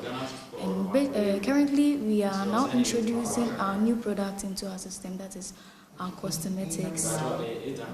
And also we have electronics like barbecue stand, we have tabletop pans, and also we have roasting pans and a lot of things. Yes. So what we do here is we take orders from our clients or our customers, and we place the order and we send it to wherever they are located in Ghana. And also we are based at Accra Spintex Road, Shell Signboard. Yes. And currently advertising our products on Adom TV and other TV stations in Ghana. Ghana Store, a tele-shopping company, as I said earlier. We are very, very, very concerned about Ghanaians. So whenever we pick a call from any customer, we make sure that we give them vivid information about our company and give them assurance that all our products or whatever they are buying from us will get to them. So for that, we take their information and also we make sure that we deliver it to them. Any problem that we have concerning our packages or products, we follow them and we track them using our database line and all that. Yes. Our product is not found in any common company or any common shop that is in Ghana. We have foreign products and we have our local products too. Yes. Okay, so we make sure that we talk to them very well. Dealing with our grassroots, our local people, we make sure we speak the local dialect with them. So we have different languages like Fra, Hausa, Tree, Infanti, and all that. Yes. So we are able to talk to them and make them feel comfortable. Ghana Store offer a unique shopping experience through engaging marketing skills that cut through the clutter of traditional shopping channels. Therefore, it can overcome every limitation of every other marketing strategy in the modern era. At Ghana Store, my colleagues and I take hundreds of phone calls from Ghanaian customers every day. We answer and take orders on the spot, or if there are too many phone calls on the line at the same time, we call back the same day or the next day and finalize your order. We treat every order with great care and are very happy when satisfied customers tell us they've received their order and wants to place a new one. A professional team with 20 years of experience in teleshopping, e-commerce, developed the well system capable to make Ghana Store run sound, safe and secured. Ghana Store brings on the Ghanaian market a very high quality of product, such as cookware sets, kitchen knives, double frying pans, grill pans, electric grill, and so on. Our products successfully sold all over the world, such as United States, Europe, Asia, and now here in Ghana. You've probably seen our product on Adom TV during this past Mother's Day program. With Ghana Store, we ensure your orders are safe and sound. As a result, online shopping is not just a way to buy, it has become an entertaining experience. The ability to provide personalized marketing solutions to customers is one of the fundamental factors of Ghana Store in building credibility for e-commerce. We did an advert on Adom TV concerning our cookware. It's $8.99 and we are doing free delivery across Ghana. So wherever you are, you just give me your location, your name, and the direct place the thing are coming, and I'll come and deliver it to you, please. Amakye, please, can I know your name? Yes, please. We have 3 types of delivery company. We have Ghana Post, we have Speed Off, and then we have Eagle. When you want to do all the payments, you have to use Ghana Post. If you want to pay the COD after the payment, you can also do 50 cedi. When they bring the things, then you give them the 849, please. So how can I help you? Amakye. Yes, it's nice meeting you. Thank you. Bye-bye. We have a good mindset for Ghanaians, and we want to help Ghanaians to have our products, our royalty line products. Yes. So we are located at Accra, Spintex Road, Shell Signboard. We deliver packages to customers across the country. So if you are in Takrady, if you are in Bolga, we can deliver the package to you. And we also have plans of expanding our companies to other places like Kumasi, Takrady, the known areas that, yes, we normally get calls from. Yes. No, Ghana store is not expensive. And also we give discounts to customers who buy multiple, like who buy more than 2 items from us. Yes. Ghana store leaves a strong impression on the customer's mind and help create an urgent sense of urgency within them. I saw the advert that is Ghana House on the television. That is one of the television in Ghana here. And looking at the advert, per the prices and other things, I thought it's one of the 41910. So what I did was that to make a follow-up. So quickly I just picked the information, that is the numbers and other things. A lady just picked my call, one of the customers, I don't want to mention the name. She was a bit warm on the phone with me. She was very nice, very polite. And she was calling me, Mommy, she doesn't even know whether I'm old or young. So based on that, we've been communicating, sending me other items for me to have a look at it. Most of the time, sometimes you buy those things, when you bring it home, it's not actually what you really wanted. So I did a follow-up. When I came, I had a feel of it. They took me around, even the kitchen, and even the one they were even using. I realized it's very durable. Even West alone cannot express the durability of the products.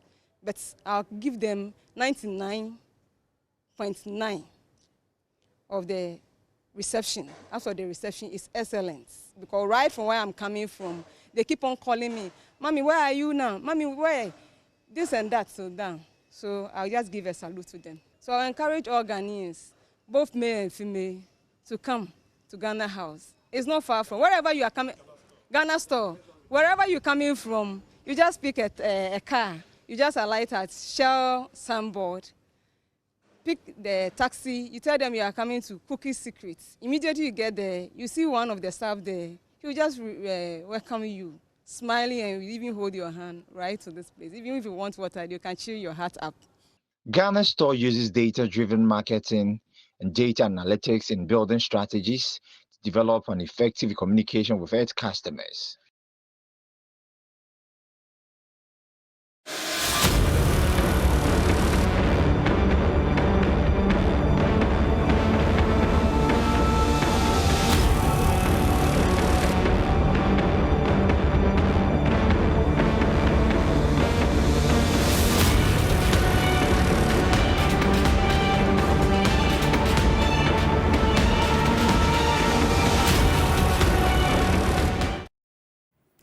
Thank you so much for staying on the AM show. Today is World Schizophrenia Awareness Day, and I'm grateful to be joined by President of the Psychiatrists Association of Ghana, Dr. Ruth Owusu-Antwi.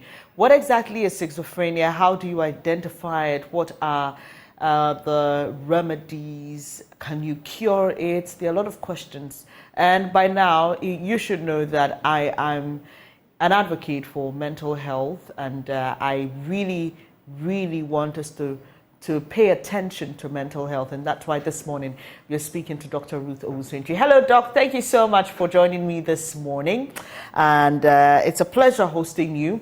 Let's start off from the point of what schizophrenia is. Well, thank you very much, Bernice. And like you rightly said, schizophrenia, today is World Schizophrenia Awareness Day. Schizophrenia is a type of mental disorder that presents with abnormalities with an individual's perception, thinking, and behavior. Schizophrenia is treatable. There are a lot of effective management protocols in place in the country for schizophrenia. One of the things we want to share today is that people should be kind with those living with schizophrenia so that stigma and discrimination will be reduced, that such people can easily access the help and treatment that is available to them across the country. Right, Doc, and so I just want you to help us understand what a person with schizophrenia is likely to exhibit, so that if we find such people, we are not quick to attribute their behavior to other causes, because we do that a lot in this country, especially where we like to spiritualize everything, and because we don't have answers or an understanding to why people are behaving the way they do, we are quick to suggest that it could be a spiritual problem. What are the behavior patterns of people with schizophrenia? How does it present? Yeah, thank you. That is very important. When people are suffering from schizophrenia because of the abnormalities with their perception, they can be hearing voices or seeing strange images when nobody else can hear or see such images. So you see those people sitting by themselves, sitting alone and murmuring to themselves, sometimes looking in a particular direction, gesturing, and seem to be speaking back to an unseen or an unheard person. When these things happen, it's likely that the person is having hallucinations. People with schizophrenia also exhibit what we call delusions. They have strange beliefs that they strongly hold on to. Some of these beliefs are paranoid in nature. This means that they believe that people are out there to harm them. They believe that people are in some sort of conspiracy against them. They believe that people want their downfall, people want to hex them. And so they claim that such and such a person want to harm me or want to destroy me or are after me as part of the perceptual abnormalities where they experience hallucinations. They may claim that some people meet together and talk against them or plan against them or say things against them. And these things that they do by themselves. And when we are unable to confirm or corroborate some of these things, accusations, it is likely that the person may be going through schizophrenia. Only yesterday, I was seeing a couple who, and the wife has been saying that she hears police coming after them most of the time, and she will press the husband and say, "Darling, can't you hear them? They are right at the door." And the husband says, "I can't hear anything." Eventually, the husband accused her that she's probably now has witchcraft or something like that. But fortunately, one of their children found them help early enough, and she has been put on treatment. All those voices that she's hearing is going to stop. And that is usually how people with schizophrenia may present. They may hear voices that you are coming to attack them. And so as a human being, for one of safety and care, they may attack you first. And so that is some of the times that somebody living with schizophrenia may be aggressive or may cause harm to people around them. What causes the condition? So it is mainly underlined by neurochemical abnormalities. There are neurochemicals like dopamine, noradrenaline in the brain that when they go in abnormal quantities or levels can present with some of these what we call psychotic symptoms. So this has really nothing to do with the genes? Is it so if a relative or a mother or a father had schizophrenia, is it likely going to pass on to a child?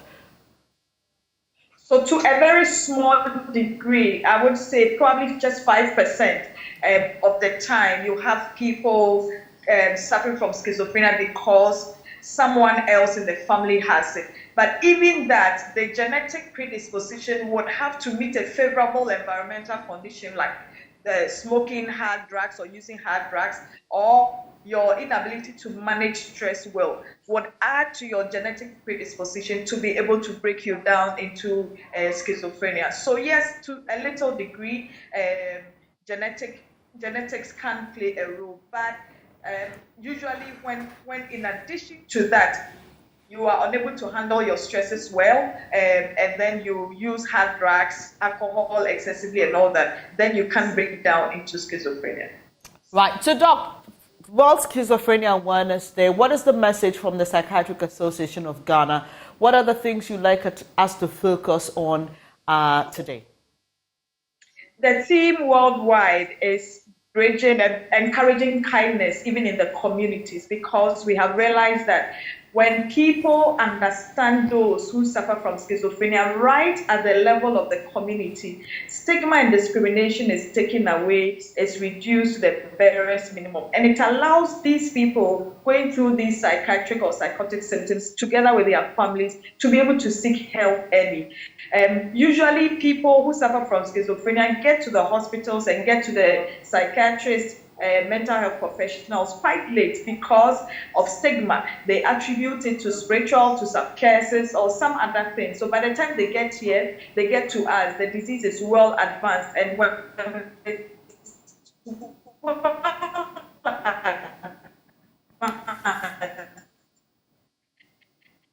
it becomes more this day as we mark World Schizophrenia to people in their communities that they know are suffering from one mental disorder or the other, especially schizophrenia. If someone is walking about naked, they are hearing voices, they've gone days without bathing, they claim that people want to harm them or people are conspiring to hurt them. You hear them holding on to strange beliefs like that. Be kind to them and suggest that there is help available and take them to the right place where they'll get help, which are the mental health facilities or any hospital close by. Thank you so much, Dr. Ruth Owusu-Antwi, President of the Psychiatric Association of Ghana. So you realize that early detection helps in managing the condition better. And so today you want to pay attention to people who hear voices, who behave as though there's someone coming after them when they may not be somebody actually coming after them. So please, let us be kind to people like that within our community. And as you've heard, it has to do with chemical imbalances in the brain.